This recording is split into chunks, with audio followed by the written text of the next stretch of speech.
Hello बच्चे, कैसे आप सब? I hope all of you must be very good. आइएगा बेटा, आज हम एक नया एक्ट शुरू करते हैं, LLP, लिमिटेड लायबिलिटी पार्टनरशिप। पहले इस एक्ट को समझने के लिए हम ये एक्ट क्यों बनाया गया उसके कारण जानते हैं। सर, LLP आने से पहले इंडियन सिस्टम में बहुत सारी कमियां थी। यानी सर, बिफोर LLP आने से पहले बहुत सारे ड्रॉबैक थे इंडिया में in relation to business forms. Sir, किस किस तरीके के बिजनेस बनेंगे, कैसी कैसी एसोसिएशन बनेंगी, उससे रिलेटेड बहुत सारी कमियां थी। जैसे कि मान लीजिए 30 लोगों को बिजनेस करना है, ठीक है जी। अब 30 people wants to work, let's say मैं बात करूं इन द ईयर 2000, साल 2000 में 30 लोगों को मिलके बिजनेस में काम करना है। तो सर वो कैसे काम करे? क्या वो सोल प्रोप्राइटर बनाए? नहीं सर, सोल प्रोप्राइटर में एक ही बंदा होता है। यहाँ पे 30 लोग हैं तो सोल प्रोप्राइटर नहीं बन सकती थी। फर्दर सर, क्या वो पार्टनरशिप में एंटर हो जाए? नहीं सर, वो भी पॉसिबल नहीं है, क्योंकि उन दिनों पार्टनरशिप में मैक्सिमम 20 पार्टनर्स हो सकते थे। सर, साल 2000 में कंपनीज एक्ट 1956 एप्लीकेबल था, जिसमें मैक्सिमम नंबर ऑफ पार्टनर्स की संख्या 20 दे रखी थी इन अ पार्टनरशिप फर्म। तो सर, अगर 30 लोगों को बिजनेस करना है तो पार्टनरशिप भी नहीं बन सकती थी अंडर इंडियन पार्टनरशिप एक्ट, ठीक है। तो सर फिर क्या वो HUF बनाए, हिंदू अनडिवाइडेड फैमिली? सर वो भी नहीं बन सकती थी, क्योंकि वहां तो जॉइंट फैमिली आती थी, ब्लड रिलेशंस आते थे, या कोई शादी करके उस फैमिली में चला जाए तो वहां पे मेंबर बन जाता था। तो सर अगर किसी इंडिपेंडेंट पर्सन को यानी फ्रेंड्स को बिजनेस में आना हो, पार्टनरशिप में आना हो, तो वो HUF भी नहीं फॉर्म कर सकता था। तो सर उनके पास आखिरी चारा बचता था कंपनी का, प्राइवेट कंपनी का, ठीक है जी। प्राइवेट कंपनी का आखिरी ऑल्टरनेटिव बचता था। और सर कंपनी बनाने के लिए बहुत सारे लीगल कंप्लायंसेस अराइज हो जाते थे। कंपनी बनाने के लिए बहुत सारे लीगल कंप्लायंसेस होते थे, लॉ की ऑब्लिगेशंस थी, लाइक सर वहां पे एनुअल रिटर्न फाइल करनी होती थी, वहां पर board meeting time to time conduct करनी होती थी, एनुअल जनरल मीटिंग कंडक्ट करनी होती थी, मिनट बुक्स बनानी पड़ती थी हर मीटिंग की, रिटर्न्स वगैरह फाइल करनी पड़ती थी, बहुत सारे क्लरिकल कंप्लायंसेस थे। और सर जब बड़ी कंपनी होती थी जहां पे टर्नओवर का स्केल बढ़ जाता था, तो सर वहां पे फिर एक फुल टाइम CS भी हायर करना पड़ता था, जिसके चलते कंपनी के बिहाफ पे खर्चे बढ़ जाते थे, और खर्चे बढ़ते थे तो ऑटोमेटिकली प्रॉफिट कम हो जाता था। तो इंडस्ट्री में रियलाइज किया गया कि सर कभी भी 20 से ज्यादा लोग इन फ्रेंडली सर्कल बिजनेस फॉर्म करना चाहते थे, कोई एसोसिएशन बनाना चाहते थे, तो उनके पास कोई available proper form of business नहीं था जिससे वो फायदा उठा सके। देयरफॉर इस प्रॉब्लम को दिमाग में रखते हुए लॉ मेकर ने एक बहुत मेजर बदलाव इंडिया में एंटर किया, जहां पे उन्होंने एक नई एसोसिएशन फॉर्म की इन the name of LLP। It is a new form of business जिसके अंदर सर हर वो कमी को दूर किया गया जो कमियां पहले इंडस्ट्री में पाई जा रही थी। यानी अब LLP बनने के बाद कोई भी ऐसी एसोसिएशन बनाना चाहता है जहां पे 30 लोग आना चाहते हैं, तो सर वो LLP फॉर्म कर ले, उन्हें किसी कंपनी को फॉर्म करने की जरूरत नहीं है, अननेसेसरी किसी कंप्लायंसेस में फंसने की जरूरत नहीं है, ठीक है जी। तो सबसे पहला ड्रॉबैक था कि limited number of people which are not permitted under partnership firm, उनको कौन सी एसोसिएशन फॉर्म करने की परमिशन दी जाए, उसके लिए नई एसोसिएशन फॉर्म हुई LLP के नेम पे। सर सेकंड एक दूसरा बड़ा ड्रॉबैक था, वो ये ड्रॉबैक था कि अगर सर पार्टनरशिप फर्म बनाते थे तो पार्टनरशिप फर्म के अंदर हर पार्टनर की अनलिमिटेड लायबिलिटी होती थी। यहाँ पे हर पार्टनर की अनलिमिटेड लाइबिलिटी होती है।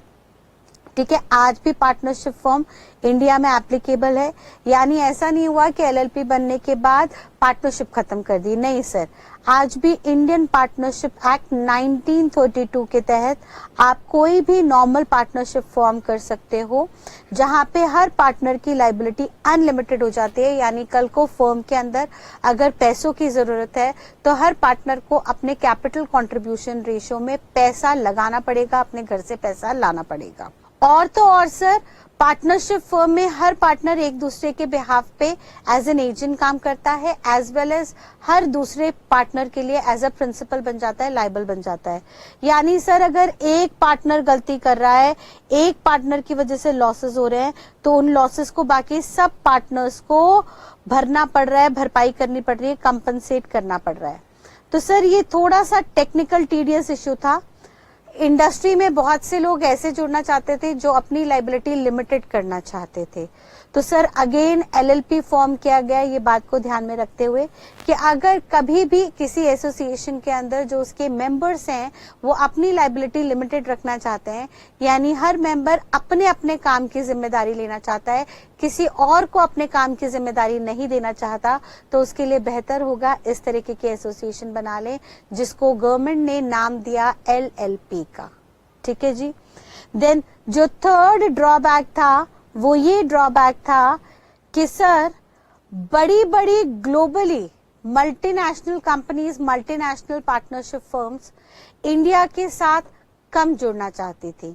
सर बहुत सारी फॉरेन बेस्ड फर्म्स हैं लाइक केपीएमजी, डेलॉयट,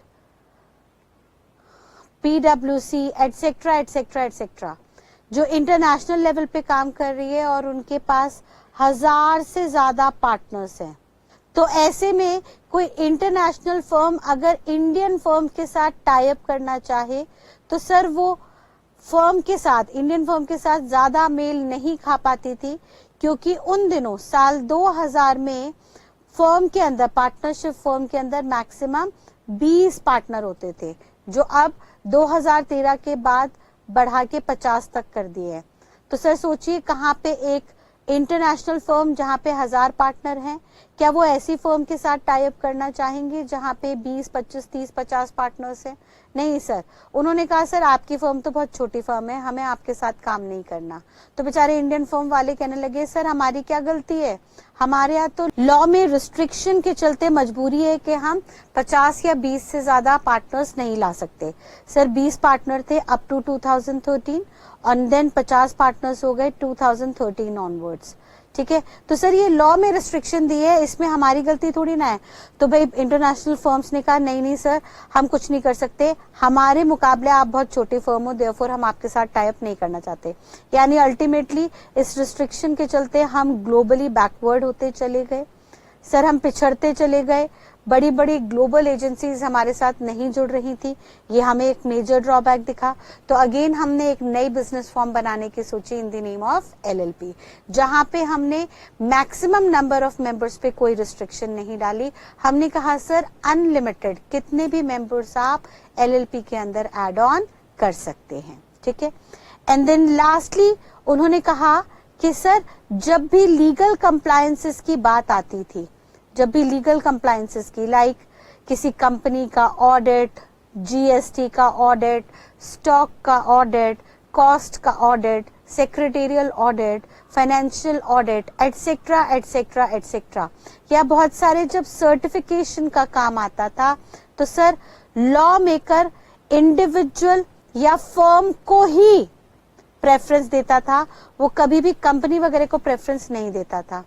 तो अब मान लीजिए कुछ प्रोफेशनल्स को एक एसोसिएशन बनानी है जिसके तहत वो प्रोफेशनल्स हर तरीके का ऑडिट कर सके, तो ऐसे में उन्हें कहीं पे भी कोई रास्ता नहीं दिख रहा था कि हम कैसी फर्म बनाएं, कैसे हम एसोसिएशन रखें जहां पे ये सारे बेनिफिट्स हमें मिल पाए। यानी भाई प्रोफेशनल्स अगर चाह रहे थे कि सर सीए, सीएमए, सीएस मिलके काम करना चाहें, भाई सीए के पास फाइनेंशियल ऑडिट आता है, सीएमए के पास कॉस्ट ऑडिट आता है, स्टॉक ऑडिट आता है, सीएस के पास कंप्लायंस ऑडिट आता है। अब सारे सारे के सारे प्रोफेशनल्स मिलके चाहते थे कि हम एक ऐसी एसोसिएशन बनाएं जहां पे हमें हर तरीके का ऑडिट मिले, हमें बाहर किसी के पास जाना ना पड़े और हमारे पास हर तरीके का professional person as a partner जुड़ जाए। तो उसके लिए क्या एसोसिएशन बनाते? सर पार्टनरशिप फर्म नहीं बन सकती थी अंडर इंडियन पार्टनरशिप एक्ट, क्योंकि वहां पे एक के काम के लिए बाकी सब जिम्मेदार होते हैं।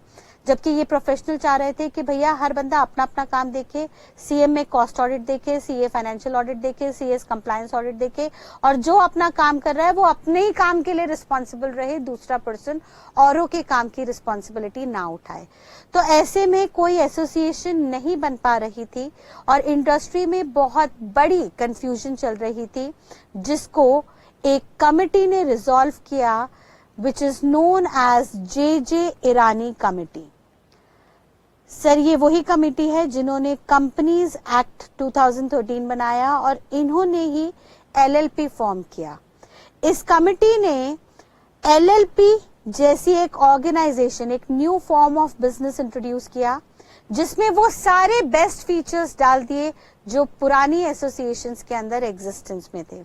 यानी सर प्राइवेट कंपनी के जो बेनिफिट्स थे, पार्टनरशिप फर्म के जो बेनिफिट्स थे, पब्लिक कंपनी के जो बेनिफिट्स थे, वो सारे के सारे इनके बेनिफिट्स उठाए और बेनिफिट्स उठा के एक नई एसोसिएशन बना दी in the name of LLP. यानी इन सारी एसोसिएशन में जो भी ड्रॉबैक्स थी, जो भी कमियां थी, उनको इग्नोर किया, उनको नजरअंदाज किया और सिर्फ उसके फायदे देखे और इन फायदों को एक नई तरीके की एसोसिएशन में डाल दिया, जिसको नाम दिया एलएलपी। ऑल्दो इस तरीके की एसोसिएशन 1972 से बनाने का प्रयास किया जा रहा था, लेकिन finally in the year 2005 JJ Irani committee के तहत ये एसोसिएशन फॉर्म की गई और कमिटी ने इस बात का ध्यान रखा कि सर जितनी भी एग्जिस्टिंग ऑर्गेनाइजेशन के जो बेस्ट फीचर्स थे उन सबको यहाँ पे इनकॉर्पोरेट किया जाए। यानी सर एक बड़ा सा जार लिया उन्होंने और जो भी पार्टनरशिप फर्म के बेस्ट फीचर्स थे, जो भी प्राइवेट कंपनी के बेस्ट फीचर्स थे, जो भी पब्लिक कंपनी के बेस्ट फीचर्स थे, उन सबको मिला के एक नई एसोसिएशन फॉर्म की इन द नेम ऑफ एलएलपी। और आज की डेट में ये सबसे ज्यादा सक्सेसफुल फॉर्म ऑफ बिजनेस है, स्पेशली उन लोगों के लिए जिन्हें पब्लिक से फंड रेज नहीं करने। यानी ये किसके लिए सबसे बेस्ट मानी गई है आज की डेट में? For those who does not want to raise funds from public, जिन्हें पब्लिक से पैसा नहीं मांगना, who does not want to raise funds from public. Sir जिन्हें पब्लिक से पैसा अरेंज ही नहीं करना, यानी आपस में ही फ्रेंड्स एंड फैमिली मिलके काम करना चाहते हैं, तो सर यहाँ पे एक तो मेंबर्स की कोई रिस्ट्रिक्शन नहीं रहेगी कि 20 हो या 50, आप कितने भी मेंबर्स रख लीजिएगा। प्लस यहाँ पे पब्लिक प्राइवेट कंपनी की तरह आपको कंप्लायंसेस करने की जरूरत नहीं है। जो बड़े बड़े कंप्लायंसेस थे वो आपको जरूरत नहीं है कि आप मिनट बुक्स बनाओ एटसेट्रा एटसेट्रा एटसेट्रा। ना ही सर यहाँ पे आपको कोई बैलेंस शीट वगैरह सेंड करनी होगी to the members every time. ना ही सर फर्म की तरह यहाँ पे कोई अनलिमिटेड लाइबिलिटी होगी। यहाँ पे नाम से ही क्लियर है, लाइबिलिटी जो होगी हर पार्टनर की लिमिटेड होगी। एज वेल एज सर क्योंकि ज्यादा कंप्लायंसेस वगैरह नहीं होंगे तो कोई आपको फुल टाइम सीएस वगैरह हायर करने की जरूरत नहीं है। आप पार्ट टाइम सीएस भी हायर करेंगे जो आपके कंप्लायंसेस को देख ले, दैट इज इनफ। तो ऐसे और बहुत सारे बेनिफिट्स हैं जो एलएलपी जैसी एसोसिएशन में दिए गए। क्लियर है? तो आपको लॉजिक समझ में आया एलएलपी क्यों इंट्रोड्यूस की गई। और सर एलएलपी को फॉर्म किया गया साल 2005 के अंदर बाय जेजे ईरानी कमिटी। ऑल्दो ये फॉर्म हुई साल 2005 में, बट इसका लॉ जो बना वो साल 2008 के अंदर बन के आया, ईयर 2008 के अंदर बना। तो आइए देखते हैं, इससे रिलेटेड हम प्रोविजंस शुरू करते हैं अकॉर्डिंग टू लॉ। देखिएगा सबसे पहले sir limited liability partnership act year 2008, साल 2008 में ये एक्ट आया जिसको फॉर्म कर लिया गया था साल 2005 में बाय जेजे ईरानी कमिटी, जिसको बनाना शुरू किया गया था in the year 1972 by other committees, बहुत सारी और कमिटीज बीच में होके गुजरी, लेकिन फाइनलाइजेशन जे ईरानी कमेटी ने ही किया। तो देखिएगा इससे रिलेटेड क्या क्या प्रोविजंस आए। सबसे पहले हम देखते हैं इंट्रोडक्शन पार्ट। उन्होंने कहा सर कि ये जो एक्ट बना है LLP limited liability partnership act, this shall be applicable to whole of India. Sir ये पूरी की पूरी इंडिया पे लागू होगा, including Jammu and Kashmir. Whereas sir जो इंडियन पार्टनरशिप एक्ट हुआ करता था वो जम्मू एंड कश्मीर पे एप्लीकेबल नहीं होता था, ठीक है। लेकिन ये एक्ट साल 2008 में आया तो सर पूरी इंडिया में एप्लीकेबल हुआ, इंक्लूडिंग जम्मू कश्मीर। इसमें सर जो फर्म बनाई जा रही है पार्टनर्स की, उसको इनकॉर्पोरेट करना बहुत जरूरी है। इनकॉर्पोरेशन का मतलब होता है रजिस्ट्रेशन, यानी LLP के अंदर फर्म का registration is compulsory. Whereas Indian partnership act के तहत लॉ मेकर कहता है कि इंडियन पार्टनरशिप एक्ट में जो पार्टनरशिप फर्म बन रही है उसका रजिस्ट्रेशन कंपलसरी नहीं है। वहां पे ऑप्शन है, पार्टनर्स चाहे तो रजिस्ट्रेशन कराएं, पार्टनर्स चाहे तो रजिस्ट्रेशन छोड़ सकते हैं, बट LLP के केस में रजिस्ट्रेशन कंपलसरी है। और ये रजिस्ट्रेशन होगा अंडर LLP एक्ट 2008, ठीक है जी। ये एक्ट एप्लीकेबल कब हुआ? 31 मार्च 2009 ऑनवर्ड्स इस एक्ट को अप्लाई किया गया। यानी सर ये एक्ट भले ही 2008 में आ गया था, बट इसकी एप्लीकेबिलिटी 2009 से दी गई, सो दैट इंडस्ट्री में प्रोफेशनल्स और बिजनेस पर्सन समझ जाएं कि ये किस तरीके की ऑर्गेनाइजेशन है, किस तरीके की एसोसिएशन है और इसको कैसे इंडस्ट्री में इम्प्लीमेंट करना है। फिर फर्दर उन्होंने कहा कि सर जो पहली इंडिया की LLP थी, फर्स्ट LLP जो बनी वो 2 अप्रैल को ही बन गई। यानी देखिए 31 मार्च को लॉ आया और 2 दिन के अंदर अंदर दूसरे दिन में ही LLP बन गई। यानी कितने लोग बेसब्री से इस फॉर्म का इंतजार कर रहे थे। जैसे ही लॉ बना इमीडिएटली लोगों ने इस फॉर्म को बनाना, रजिस्टर कराना शुरू कर दिया। और ये बनी किसकी रिकमेंडेशन पे थी? Sir J Irani committee in the year 2005 की रिकमेंडेशंस पे ये बिजनेस फॉर्म बनाई गई थी, ठीक है जी। अब LLP होती क्या है बेसिकली? उन्होंने कहा it is an alternative corporate business vehicle. Corporate मतलब होता है कंपनी, तो कंपनी का एक ऑल्टरनेटिव है बेसिकली, हम कह दें तो। सर जैसे कंपनी में शेयर होल्डर्स की लाइबिलिटी लिमिटेड होती है, ऐसे ही यहाँ पे पार्टनर्स की लाइबिलिटी लिमिटेड होगी। जैसे कंपनी में रजिस्ट्रेशन कंपलसरी होता है और रजिस्ट्रेशन होने के बाद कंपनी जो है एग्जिस्टेंस में आती है, उसकी सेपरेट लीगल एंटिटी हो जाती है, वैसे ही सर LLP का रजिस्ट्रेशन कंपलसरी होगा एंड आफ्टर रजिस्ट्रेशन LLP भी एक सेपरेट लीगल एंटिटी बन जाएगी। लाइक कंपनी इसकी भी परपेचुअल सक्सेशन चलेगी, यानी पार्टनर्स रहे ना रहे LLP हमेशा चलती रहेगी, ठीक है जी। तो सर ये कंपनी की तरह ही एक ऑल्टरनेटिव बिजनेस का व्हीकल है, एक तरीके की गाड़ी है, एक तरीके का बिजनेस फॉर्म है जिसपे आप बिजनेस चला सकते हो। लेकिन कंपनी और इसमें फर्क क्या होगा? सर कंपनी के अंदर लीगल कंप्लायंसेस बहुत ज्यादा होंगे, मिनट बुक्स बनाओ, तरह तरीके के रजिस्टर्स मेंटेन करो, रिटर्न फाइल करो। Whereas in the case of LLP ये सारे काम करने की जरूरत नहीं है, क्योंकि सर यहाँ पे आप इन जनरल पब्लिक से पैसा रेज नहीं कर रहे।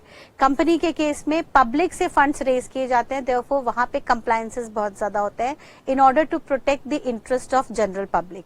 Where as in case of LLP यहाँ पे जनरल पब्लिक का पैसा इन्वॉल्व ही नहीं है, यहाँ पे तो फैमिली एंड फ्रेंड्स मिलके बिजनेस चला रहे हैं। देयरफॉर यहाँ पे कंप्लायंसेस सरकार कम भी कर देगी तो भी कोई दिक्कत नहीं है, क्योंकि जिनका इंटरेस्ट इन्वॉल्व है वो ऑलरेडी बिजनेस में पार्टिसिपेट कर रही हैं, ठीक है जी। देन फर्दर वो कहता है सर यहाँ पे जो लाइबिलिटी होगी हर मेंबर्स की वो लिमिटेड होगी। ये सबसे इंपॉर्टेंट फैक्ट है, सबसे इंपॉर्टेंट डिसीजन है कमेटी का, जिसके चलते बहुत सारी बिजनेस एसोसिएशंस यहाँ पे फॉर्म हो जाएंगी। और इस बात को इतना हाईलाइट किया गया कि सर इस लॉ का नाम ही रख दिया गया limited liability partnership act. Then thirdly वो कहता है सर इस पार्टनरशिप को फॉर्म करने के लिए, इस बिजनेस फॉर्म को तैयार करने के लिए आपको एक डॉक्यूमेंट तैयार करना होगा जिसे हम कहेंगे लिमिटेड लाइबिलिटी पार्टनरशिप एग्रीमेंट। ये एक एग्रीमेंट होगा। It is just like memorandum of association जैसा कंपनी में बनता है। सर जिन्होंने कंपनी लॉ पढ़ा है गुड, जिन्होंने नहीं पढ़ा उन्होंने 12th में बिजनेस स्टडीज के अंदर प्रोविजन देखे होंगे कि कोई भी कंपनी जब बनती है तो कंपनी का पूरा स्टेटस, कंपनी का नाम क्या है, उसका ऑब्जेक्ट क्या है, उसमें कितने मेंबर्स हैं, उसमें कितना कैपिटल कंट्रीब्यूट किया जा रहा है, एटसेट्रा एटसेट्रा एटसेट्रा, ये सारी इंफॉर्मेशन मेमोरेंडम ऑफ एसोसिएशन के अंदर दी जाती है। तो जैसे कंपनी की सारी डिटेल्स मेमोरेंडम में होती है, एमओए के अंदर होती है, वैसे ही एलएलपी की सारी इंफॉर्मेशन एक एग्रीमेंट में होती है जिसको हम एलएलपीए कहते हैं। यानी टेक्निकली स्पीकिंग ये एलएलपीए जो है it is a standard agreement जिसके अंदर सारे मेंबर्स, सारे पार्टनर्स इस बिजनेस एसोसिएशन की सारी टर्म्स एंड कंडीशंस लिखी हुई होती हैं। ठीक है, तो एलएलपी एक बेस्ट बिजनेस फॉर्म है करंटली, जहां पे हर पार्टनर की अपनी लायबिलिटी लिमिटेड होगी, यानी हर पार्टनर अपने अपने काम के लिए लायबल होगा, किसी और के काम के लिए लायबल नहीं होगा। तो यहाँ पे मल्टी प्रोफेशनल फर्म्स भी बननी शुरू हो गई इसके तहत, यानी सीए सीएमए सीएस को फर्म बनानी है तो they are most welcome. Sir तीनों मिलकर एक फर्म बना सकते हैं जहां पे सारे कॉर्पोरेट कंप्लायंसेस, सारे बिजनेस वर्क देखे जाएंगे। बट ये बात अलग है कि सर सीए को जो जो काम दिया गया है लाइक स्टैट्यूटरी ऑडिट वगैरह, सिर्फ वो अपना काम करेगा और अपने काम के लिए लायबल होगा, यानी उसके काम में अगर कोई फॉल्ट पाया गया तो सिर्फ उसकी लायबिलिटी होगी, बाकी पार्टनर्स लायबल नहीं होंगे। सिमिलरली सीएमए को बोला गया कॉस्ट ऑडिट करो, स्टॉक ऑडिट करो, तो भाई साहब आप सिर्फ और सिर्फ अपना काम करोगे और अपने काम के लिए लायबल होगे। एंड देन सीएस को बोला गया आप सेक्रेटेरियल ऑडिट करो, कंप्लायंसेस देखो, लीगल कंप्लायंसेस, तो आपका काम सिर्फ और सिर्फ अपने प्रोफेशन से रिलेटेड होगा, बाकियों के काम के लिए आप जिम्मेदार नहीं हो। ठीक है जी। तो यहाँ पे सर बिजनेस एसोसिएशन के अंदर जो भी मेंबर्स होंगे उनको बहुत तरीके के बेनिफिट्स दिए जाएंगे। देखिएगा इसके क्या क्या फीचर्स है एलएलपी के। सर सबसे पहले तो यहाँ पे जैसे ही एलएलपी का रजिस्ट्रेशन होगा वो एक बॉडी कॉर्पोरेट बन जाएगी, सेपरेट लीगल एंटिटी कहलाएगी। अब ये बॉडी कॉर्पोरेट क्या होता है? सर बॉडी कॉर्पोरेट किसी भी ऐसी एसोसिएशन को हम बुलाते हैं जिसके अंदर 4 फीचर्स होते हैं। पहला फीचर सर उसका रजिस्ट्रेशन होना चाहिए किसी भी पर्टिकुलर स्टैट्यूट या एक्ट में। एक्ट को हम स्टैट्यूट भी बुलाते हैं, तो वो कह रहा है सर स्टैट्यूट होना चाहिए, एक पर्टिकुलर लॉ होना चाहिए जिसके तहत इस एसोसिएशन का रजिस्ट्रेशन कंपलसरी होना चाहिए। सेकेंडली सर रजिस्ट्रेशन होने के बाद इस एसोसिएशन की सेपरेट लीगल एंटिटी हो जाती है, यानी लॉ की निगाह में इसका अपना अस्तित्व होता है। लाइक जैसे एक कंपनी है सर, कंपनी में पैसा डालते हैं शेयर होल्डर्स और उस पैसे की मैनेजमेंट देखता है बोर्ड ऑफ डायरेक्टर्स, लेकिन board of directors, share holders और कंपनी ये तीनों अलग अलग एंटिटी होती हैं। यानी कल को share holders, existing share holders रहे ना रहे, एग्जिस्टिंग बोर्ड ऑफ डायरेक्टर्स रहे ना रहे, कंपनी हमेशा चलती रहेगी। जैसे हम रिलायंस की बात करें तो सर रिलायंस धीरू भाई अंबानी ने बनाई थी और उस वक्त कितने लोगों को एज अ शेयर होल्डर जोड़ा था जो शायद आज की डेट में एग्जिस्टेंस में ना हो। खुद धीरू भाई अंबानी जी भी अब एग्जिस्टेंस में नहीं है, लेकिन रिलायंस का बाल भी बाका नहीं हुआ, रिलायंस आज भी एज इट इज वर्क कर रही है। तो जस्ट लाइक कंपनी एलएलपी भी कुछ इसी तरह से काम करेगी। एलएलपी का जैसे ही रजिस्ट्रेशन हो जाएगा उसका अपना अस्तित्व होगा, उसमें जो भी पार्टनर्स है, जो भी मैनेजमेंट है वो आज है कल नहीं है, आज की मैनेजमेंट, आज के पार्टनर्स कल रहे ना रहे, लेकिन फिर भी एलएलपी परपेचुअली आगे चलती रहेगी, उसकी एग्जिस्टेंस हमेशा के लिए मानी जाएगी जब तक उसको जानबूझ के वॉलंटरीली बंद ना किया जाए। ठीक है जी। देन थर्डली वो कहता है सर परपेचुअल सक्सेशन होनी चाहिए। हमने समझ ही लिया, परपेचुअल सक्सेशन मतलब गोइंग कंसर्न, हमेशा चलती रहेगी। हमारा मानना है कि ये जो सेपरेट लीगल एंटिटी है ये हमेशा चलती रहेगी, कभी बंद नहीं होने वाली। एंड चौथा सर क्योंकि इसका अपना अस्तित्व है तो ये किसी और के ऊपर सूट फाइल कर सकती है, किसी और के ऊपर केस फाइल कर सकती है अपने एलएलपी के नाम पे विदाउट बीइंग पार्टनर्स और मैनेजमेंट इन्वॉल्व देयरइन। एंड साथ साथ जैसे ये किसी और पे केस फाइल कर सकती है, ऐसे ही कोई और भी इसके ऊपर डायरेक्टली केस फाइल कर सकता है। यानी मान लीजिए एक एलएलपी ने एक क्रेडिटर के साथ कुछ ट्रांजैक्शन की और क्रेडिटर का पैसा देने से मना कर दिया, तो क्रेडिटर एलएलपी के अगेंस्ट कोर्ट में केस फाइल करेगा, ना कि एलएलपी के पार्टनर्स के अगेंस्ट। सब पार्टनर्स की लायबिलिटी तो लिमिटेड है, सिर्फ और सिर्फ जो केस फाइल होगा वो एलएलपी के नाम पे होगा। Whereas on the other side अगर डेटर है, डेटर को माल उधार पे दिया एलएलपी ने और डेटर पैसा नहीं चुका रहा, तो एलएलपी डेटर के अगेंस्ट कोर्ट में सूट फाइल कर सकती है, केस फाइल कर सकती है इन द नेम ऑफ एलएलपी। वहां पे पार्टनर्स के नाम की कोई इन्वॉल्वमेंट नहीं होगी। ठीक है जी, तो हमने ये देख ही लिया जिस ऑर्गेनाइजेशन में ये 4 फीचर्स होते हैं वो ऑर्गेनाइजेशन बॉडी कॉर्पोरेट कहलाई जाती है। और एलएलपी भी एक बॉडी कॉर्पोरेट है जिसमें परपेचुअल सक्सेशन चलती रहेगी। सर हमारा मानना है ये गोइंग कंसर्न है, हमेशा चलती रहेगी जब तक आप इसको बंद नहीं करेंगे। देन नेक्स्टली वो कह रहा है इसमें सर कम से कम 2 लोग होने जरूरी है, मिनिमम 2%। ऑब्वियस सी बात है, जब पार्टनरशिप बना रहे हैं तो 2 लोगों का होना जरूरी है, अकेला एक बंदा कभी भी पार्टनरशिप नहीं बना सकता।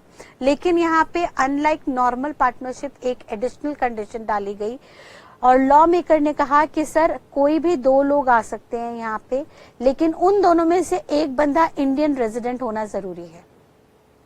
ठीक है, यानी सर 2 हो, 5 हो, 10 हो, 20 हो, 50 हो या चाहे 100 मेंबर्स ही क्यों ना हो, भाई उन मेंबर्स में से कम एक मेंबर जो है, एक पार्टनर जो है वो इंडियन रेजिडेंट होना चाहिए। ध्यान रखिएगा, उन्होंने रेजिडेंटशिप की बात की है, सिटीजनशिप की बात नहीं की। यानी सिटीजन हो या ना हो हमें फर्क नहीं पड़ता, रेजिडेंट होना जरूरी है। और यहाँ पे रेजिडेंट का मतलब है according to income tax act जो इंडिया में 182 डेज से ज्यादा रहा हो। यानी सर कोई भी पर्सन जो 1 साल के दौरान 182 डेज से ज्यादा स्टे कर रहा है इंडिया में, उसे हम इंडियन रेजिडेंट बुलाएंगे। और सर ऐसा पर्सन, ऐसा इंडियन रेजिडेंट एक जरूर होना चाहिए एलएलपी को फॉर्म करने के लिए। यानी टेक्निकली स्पीकिंग अगर सारे के सारे पार्टनर्स एलएलपी के अंदर फॉरेनर हैं तो चलेगा, लेकिन उसमें से एक पर्सन ऐसा जरूर होना चाहिए जो इंडिया के अंदर 182 डेज से ज्यादा रहे। क्लियर है? देन नेक्स्टली वो बात कर रहा है कि सर कोई भी पार्टनर होगा जो एलएलपी के अंदर आएगा वो और पार्टनर्स के लिए लायबल नहीं होगा। और पार्टनर्स के लिए लायबल होना को हम बोलते थे वाइकेरियस लायबिलिटी। ये इंडियन पार्टनरशिप एक्ट में अराइज होती थी जब एक पार्टनर बाकी पार्टनर्स के लिए लायबल होता था। लेकिन एलएलपी के अंदर उन्होंने कहा कि कोई भी पार्टनर दूसरे पार्टनर के लिए लायबल नहीं होगा। सर सबसे पहली बात तो हर पार्टनर अपने काम के लिए लायबल होगा जो उसने खुद काम किया, और वो काम में भी लायबिलिटी उसकी लिमिटेड होगी। यानी यहाँ पे कोई अनलिमिटेड लायबिलिटी का कंसेप्ट नहीं है। देन नेक्स्टली वो कह रहा है सर यहाँ पे एलएलपी को जोड़ने के लिए एक एग्रीमेंट होगा जिसको एलएलपीए बुलाया जाएगा, लिमिटेड लायबिलिटी पार्टनरशिप एग्रीमेंट, जिसमें सारी टर्म्स एंड कंडीशंस होंगी कि ये फर्म क्या काम करने वाली है, इसमें कौन कौन पार्टनर्स हैं, पार्टनर्स की क्या क्या जिम्मेदारी है and so on. And sir frankly speaking यहाँ पे लायबिलिटी सबकी लिमिटेड होगी। यानी सिंपल सी बात, फर्म में पार्टनर अगर 4 हैं A B C D, तो चारों के चारों पार्टनर अपने अपने काम के लिए लायबल होंगे। जो एक पार्टनर ने, ए ने जो काम किया वो अपने लिए लायबल होगा, बी ने जो काम किया वो अपने लिए लायबल होगा, सी ने जो काम किया वो अपने लिए लायबल होगा, डी ने जो काम किया वो अपने लिए लायबल माना जाएगा। यानी कोई एक दूसरे के लिए जिम्मेदार नहीं होगा। प्लस जो भी लायबिलिटी इनकी होगी अपने अपने कामों की, वो भी लिमिटेड होगी। यानी उनको जो रेंज दी गई है, उनको जो जिम्मेदारी अलॉट की गई है, सिर्फ उसी लिमिट के अंदर वो लायबल होंगे। अगर कल को फर्म में कोई जिम्मेदारी आ गई तो ये पार्टनर्स घर से पैसे लगाने के लिए लायबल नहीं है, इनको अनलिमिटेडली किसी भी चीज के लिए रिस्पॉन्सिबल होने की जरूरत नहीं है, जैसा कि नॉर्मल पार्टनरशिप में होता था जहां पे हर पार्टनर एक दूसरे के काम के लिए लायबल होता था, वो भी अनलिमिटेडली। तो सर वहां पे यानी नॉर्मल पार्टनरशिप में और एलएलपी में ये जमीन आसमान का डिफरेंस आ गया। देन नेक्स्टली वो कह रहा है सर एलएलपी के अंदर सेंट्रल गवर्नमेंट को पावर दी जाएगी इंटरवीन करने की। यानी यहाँ पे सेंट्रल गवर्नमेंट एलएलपी को सुपरवाइज करेगी सो दैट कोई भी पार्टनर अपनी पावर का मिसयूज ना करे। ठीक है जी, तो टेक्निकली स्पीकिंग सेंट्रल गवर्नमेंट के अंदर आरओसी बॉडी आती है, रजिस्ट्रार ऑफ कंपनीज। एलएलपी के लिए अलग से कोई रजिस्ट्रार नहीं बना, एलएलपी भी रजिस्ट्रार ऑफ कंपनी के पास ही रजिस्ट्रेशन के लिए जाती है और कंपनीज भी रजिस्ट्रार ऑफ कंपनी के पास जाती हैं। यानी कंपनी के लिए भी आरओसी बनी है। आरओसी का मतलब होता है रजिस्ट्रार ऑफ कंपनी। ये रजिस्ट्रार होते हैं जो रजिस्ट्रेशन कराते हैं कंपनी का। तो भाई जब एलएलपी बनी तो उन्होंने अलग से कोई और रजिस्ट्रार नहीं बनाया, उन्होंने रजिस्ट्रार ऑफ कंपनी को ही ये रिस्पॉन्सिबिलिटी दी, यानी आरओसी के पास ही कंपनी रजिस्ट्रेशन कराने जाती है और एलएलपी भी रजिस्ट्रेशन कराने जाती है। और क्योंकि आरओसी दोनों को ही रजिस्टर करी है, देयरफॉर आरओसी दोनों को सुपरवाइज भी करती है, दोनों के ऊपर कंट्रोल चेक भी रखती है, रेगुलेट भी करती है, सो दैट ये दोनों बॉडीज अपनी पावर का मिसयूज ना करें, लोगों को बेवकूफ ना बनाएं, कोई मिसकम्युनिकेशन ना करें। ठीक है जी। देन लास्टली वो कहता है Indian partnership act is not applicable on LLP, यानी टेक्निकली वो कहना चाह रहा है कि सर भले ही एलएलपी एक्ट आ गया है 2008 में, लेकिन इसका मतलब ये नहीं है कि इंडियन पार्टनरशिप एक्ट खत्म हो गया है। जो इंडियन पार्टनरशिप एक्ट 1932 है वो आज भी एज इट इज एप्लीकेबल है, और लिमिटेड लायबिलिटी पार्टनरशिप एक्ट भी एज इट इज एप्लीकेबल है। इसके तहत जो अलग अलग एसोसिएशंस फॉर्म होंगी, बिजनेस फॉर्म होंगे, सर वो इंडिपेंडेंट होंगे ऑफ ईच अदर, इन दोनों का आपस में कोई लेना देना नहीं है। भले ही इनको पार्टनरशिप फर्म के नाम से आप जान लीजिए, लेकिन इन दोनों के कंप्लायंसेस, स्टैट्यूटरी ऑब्लिगेशन यानी लॉ में लिखे हुए प्रोविजंस अलग अलग होंगे। स्टैट्यूट का मतलब होता है लॉ, और स्टैट्यूटरी प्रोविजंस का मतलब होता है स्टैट्यूट में यानी लॉ में लिखे हुए प्रोविजंस। तो सर दोनों के प्रोविजंस अलग अलग होंगे, दोनों की एप्लीकेबिलिटी अलग अलग होगी, सिर्फ partnership word, firm word common है, इसके अलावा इनमें और कोई भी डिफरेंस नहीं है। देन फर्दर वो कहता है सर एलएलपी के अंदर हम परमिशन देंगे कि कोई भी फॉरेन एलएलपी भी बना सकता है, यानी कोई फॉरेनर जो इंडिया से बाहर लोकेटेड है वो एलएलपी फॉर्म कर सकता है subject to certain condition. Sir सबसे पहले तो जो फॉरेनर एलएलपी इंडिया में बनाना चाह रहा है उसके लिए रूल 34 बनाया इन्होंने, और उन्होंने कहा कि सर वहां पे आपको एक फॉर्म सबमिट करना होगा, form number 24, with in 30 days of the establishment of its office in India. Sir जिस दिन इंडिया में आप सबसे पहले ऑफिस डालोगे, लाइसेंस ऑफिस बनाओगे, यानी टेक्निकली एडमिनिस्ट्रेशन का काम शुरू करोगे। भाई कोई भी नया बिजनेस शुरू करेगा तो सबसे पहले टेक्निकल काम, एडमिन काम शुरू करेगा कि एक ऑफिस एस्टैब्लिश करेगा जहां पे एक अकाउंटेंट बिठाया जाएगा जिसको कंप्लायंसेस के बारे में बताया जाएगा कि क्या क्या लीगल कंप्लायंसेस हैं जिनको पूरा करने के बाद हम अपना काम शुरू कर सकते हैं। तो जिस दिन आप अपना वो लाइसेंस ऑफिस, लाइसेंस मतलब जो टेक्निकली एडमिन का काम, लीगल वर्क सारा चेक करेगा, जिस दिन आप इंडिया में अपना ये लाइसेंस ऑफिस एस्टैब्लिश करोगे उसके 30 दिन के अंदर अंदर आपको फॉर्म नंबर 24 सबमिट करना होगा to ROC, registrar of companies को। मैंने अभी आपको बताया सर एलएलपी के लिए अलग से कोई और रजिस्ट्रार नहीं है, कंपनी के रजिस्ट्रार के पास ही सारी एलएलपी की कंप्लायंसेस होती हैं। तो किसी फॉरेनर को एलएलपी खोलनी है तो आरओसी के पास जाके फॉर्म नंबर 24 सबमिट करें, और उसमें उन्हें इंटीमेशन देना होगा। यानी इंटीमेशन का मतलब है सर आरओसी को बताना होगा, पूछने की जरूरत नहीं है, कोई अप्रूवल नहीं लेना, आरओसी आपको कोई अप्रूवल नहीं देगी। आप एलएलपी खोलना चाहते हो आप खोलो, बतौर यहाँ पे बिजनेस अपना एस्टैब्लिश करो, लेकिन शर्त यह है कि जहां पे भी बिजनेस एस्टैब्लिश कर रहे हो, जो भी main principal place of business है इन इंडिया, ठीक है, principal place of business in India, उसकी डिटेल सारी बता दो, और जिस दिन ये बिजनेस खोला है उसके 30 दिन के अंदर फॉर्म नंबर 24 सबमिट कर दो। ठीक है जी। और ये सबमिशन आपको दो जगह, दो आरओसी में जमा कराना होगा। एक तो उस स्टेट के आरओसी में जहां पे आपका लाइसेंस ऑफिस है। सर अगर आपका लाइसेंस ऑफिस राजस्थान में है तो राजस्थान स्टेट के आरओसी के पास जमा कराएंगे, प्लस आपको न्यू दिल्ली यानी इंडियन कैपिटल स्टेट के अंदर भी ये इसकी डिटेल जमा करानी होगी, क्योंकि वहां पे एक रिकॉर्ड हमेशा रहता है उन टोटल फॉरेन एलएलपीज का एज वेल एज उन टोटल फॉरेन कंपनीज का जो बाहर से इंडिया काम करने आए हैं। तो आपको दिल्ली के आरओसी में तो ये डिटेल सबमिट करनी होगी along with the state in which your license office has been established. ठीक है जी। लाइसेंस ऑफिस वो जगह होगी जहां पे आपका प्रिंसिपल काम शुरू होने जा रहा है, प्रिंसिपल प्लेस ऑफ बिजनेस है इन इंडिया। ठीक है। देन नेक्स्टली वो कह रहा है सर जब आप ये इंटीमेशन दोगे तो आपको 3 बातें डिक्लेयर करनी होंगी, यानी फॉर्म नंबर 24 के अंदर 3 चीजें कंटेंट होंगी। सबसे पहले आपका सर्टिफिकेट ऑफ इनकॉर्पोरेशन होगा जिसके बेसिस पे, यानी एलएलपीए, लिमिटेड लायबिलिटी पार्टनरशिप एग्रीमेंट होगा जिसमें आपको सारे डिटेल्स देनी है इंक्लूडिंग योर फॉरेन एड्रेस। फिर सर आपको डिटेल देनी होगी कम से कम 2 लाइसेंस ऑफिसर्स की, यानी इंडिया में 2 प्रिंसिपल ऑफिसर्स होने चाहिए जो पूरे के पूरे एलएलपी को यहाँ पे मैनेज करेंगे।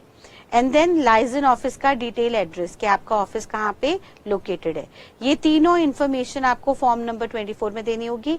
इंडियन ऑफिस की भी डिटेल देनी होगी as well as foreign office की भी डिटेल आपको देनी होगी जहां से आप आए हो, और इंडिया में आपका बिजनेस कौन देखेगा उन 2 ऑफिसर्स की डिटेल भी आपको यहाँ पे देनी पड़ेगी।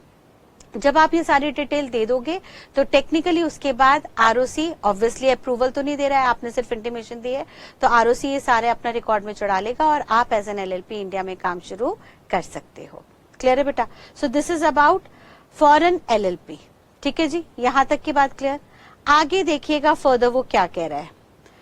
फर्दर अब हमने कहा कि सर जब भी एक एलएलपी फॉर्म होगी तो एलएलपी चलाने के लिए हमें कुछ लोगों की जरूरत पड़ेगी। यानी सर ये जो एलएलपी बनी है ये तो सर सेपरेट लीगल एंटिटी है, इसका तो अपना अस्तित्व है लॉ की निगाह में, लेकिन सर ये तो आर्टिफिशियल पर्सन भी तो है, ये तो सरकारी कागजों में एक अलग पर्सन है, लेकिन एक्चुअली यहाँ कोई इंसान थोड़ी ना है 2 हाथ पैरों वाला जो काम करेगा या जो पैसा लेके आएगा। तो सर ऐसे में उन्होंने कहा कि इस एलएलपी के अंदर पैसे की जरूरत पड़ेगी, बिजनेस में पैसा इन्वेस्ट करना होगा, यानी मनी इन्वेस्टेड इन बिजनेस। जो पैसा हम इन्वेस्ट करते हैं बिजनेस में उसको अब से हम नाम देंगे कैपिटल। और ये कैपिटल कौन रेज करेगा? भाई कुछ लोग मिलके कैपिटल रेज करेंगे जिन्होंने इसको बनाने का सोचा था, जो इसके प्रमोटर थे, जो इसके फाउंडर थे, और उनको अब से हम नाम देंगे पार्टनर्स ऑफ एलएलपी।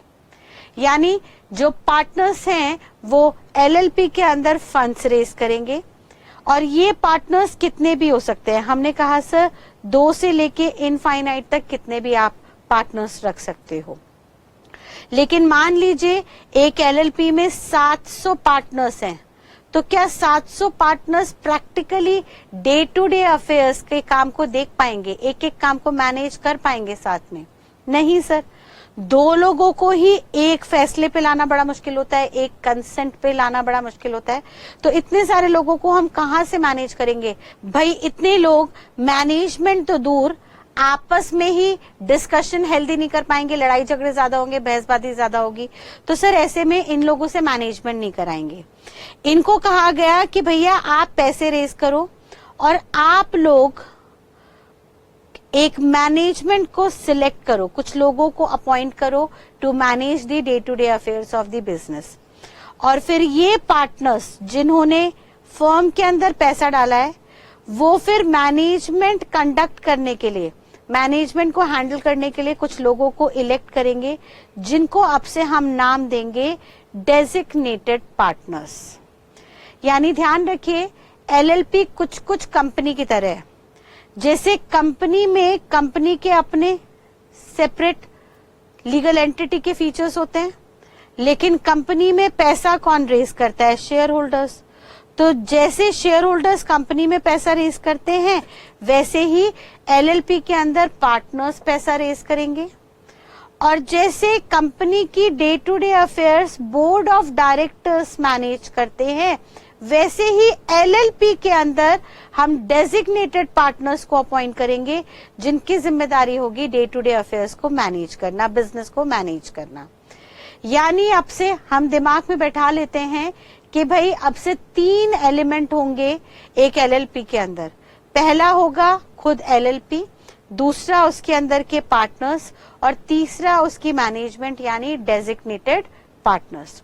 और ये तीनों सेपरेट लीगल एंटिटी होंगे, यानी तीनों अलग अलग माने जाएंगे। तो तीनों के क्या क्या रोल होंगे, क्या क्या राइट्स होंगे, क्या क्या ड्यूटीज होंगे, हम एक एक करके आगे समझते हैं। ठीक है जी। तो 3 एलिमेंट हो गए एलएलपी के अंदर। सबसे पहला LLP itself, separate legal entity जो रजिस्टर्ड होते ही एग्जिस्टेंस में आ गया। लेकिन सर ये भले ही लॉ की निगाह में सेपरेट है, इसके नाम पे आप काम कर सकते हो, बट ये एक आर्टिफिशियल पर्सन है, देयरफॉर इसमें काम करने के लिए हमें एक्चुअल लोगों की जरूरत पड़ेगी। और वो एक्चुअल लोग यहाँ पे जुड़ेंगे, वो लोग जो एलएलपी के अंदर पैसा लगाएंगे, मनी इन्वेस्ट करेंगे, कैपिटल कंट्रीब्यूट करेंगे, उन लोगों को हम नाम देंगे पार्टनर्स। क्योंकि सर ये पार्टनरशिप फर्म है। और सर वो लोग जो इस पैसे को मैनेज करेंगे उनको हम नाम देंगे डेजिग्नेटेड पार्टनर्स, क्योंकि technically LLP is a mixture of partnership firm and company, उन दोनों के फीचर्स इन्वॉल्व हैं। तो सर यहाँ पे पार्टनरशिप फर्म के नाम पे है, देयरफॉर जो मेंबर्स हैं उनको पार्टनर्स और मैनेजमेंट को डेजिग्नेटेड पार्टनर्स का नाम दिया जाएगा। ऑल्दो प्रैक्टिकली ये कंपनी की तरह काम करेंगे, जहां पे partners as a shareholder capital contribute करेंगे और designated partners as board of directors manage करेंगे। ठीक है जी। तो अब ये 3 एलिमेंट हैं, इन तीनों एलिमेंट को हम एक एक करके देखने जा रहे हैं। आइए सबसे पहले हम शुरू करते हैं पार्टनर्स से। सर पार्टनर्स कौन होते हैं, उनका क्या क्या काम होता है एलएलपी के अंदर, एक एक करके देखिएगा। सर पार्टनर्स वो लोग हैं जो पैसा इन्वेस्ट कर रहे हैं, ठीक है, यानी सबसे पहली उनकी जिम्मेदारी आती है कैपिटल कंट्रीब्यूशन की।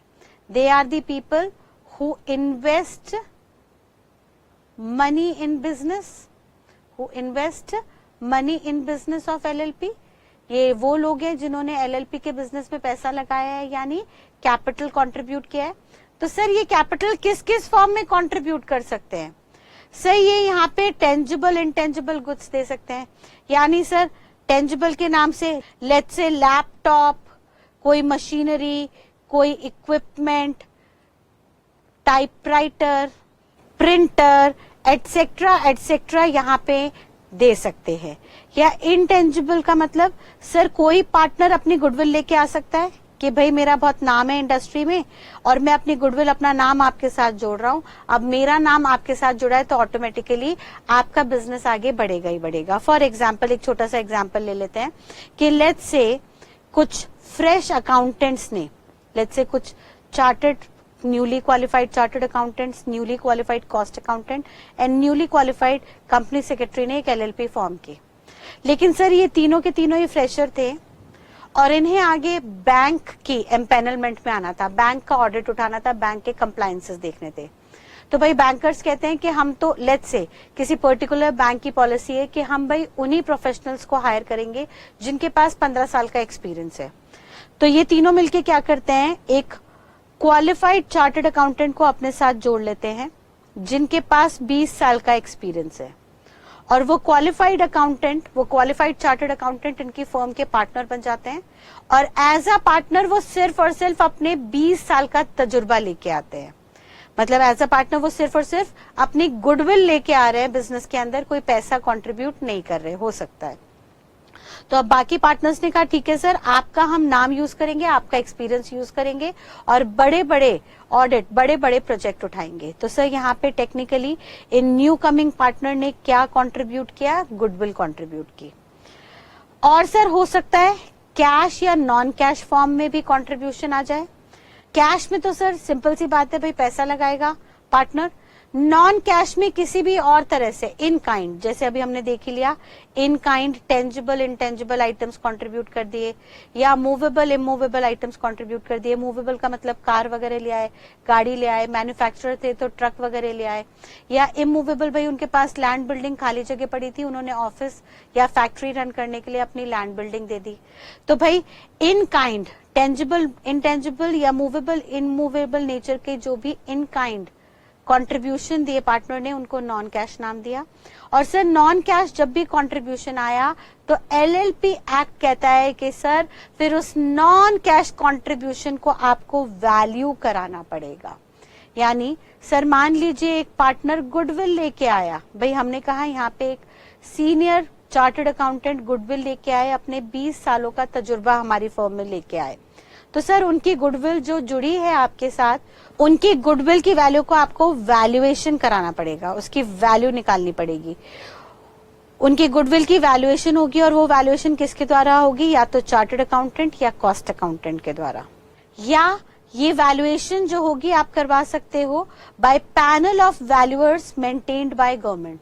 सर गवर्नमेंट भी सर्टिफाई करते हैं, लाइसेंस देते हैं, ऑथोराइज करते हैं कुछ वैल्यूअर्स को जो एक्चुअली वैल्यूएशन का कोर्स करके आते हैं, उनके द्वारा भी आप इन काइंड कंट्रीब्यूशन को वैल्यू करवा सकते हो, यानी नॉन कैश जो भी कंट्रीब्यूशन आएगा, चाहे टेंजिबल इंटेंजिबल नेचर का या चाहे मूवेबल इमूवेबल नेचर का, उन आइटम्स की आपको वैल्यूएशन करानी होगी either by a chartered accountant और कॉस्ट अकाउंटेंट और by a person authorized by government for this purpose.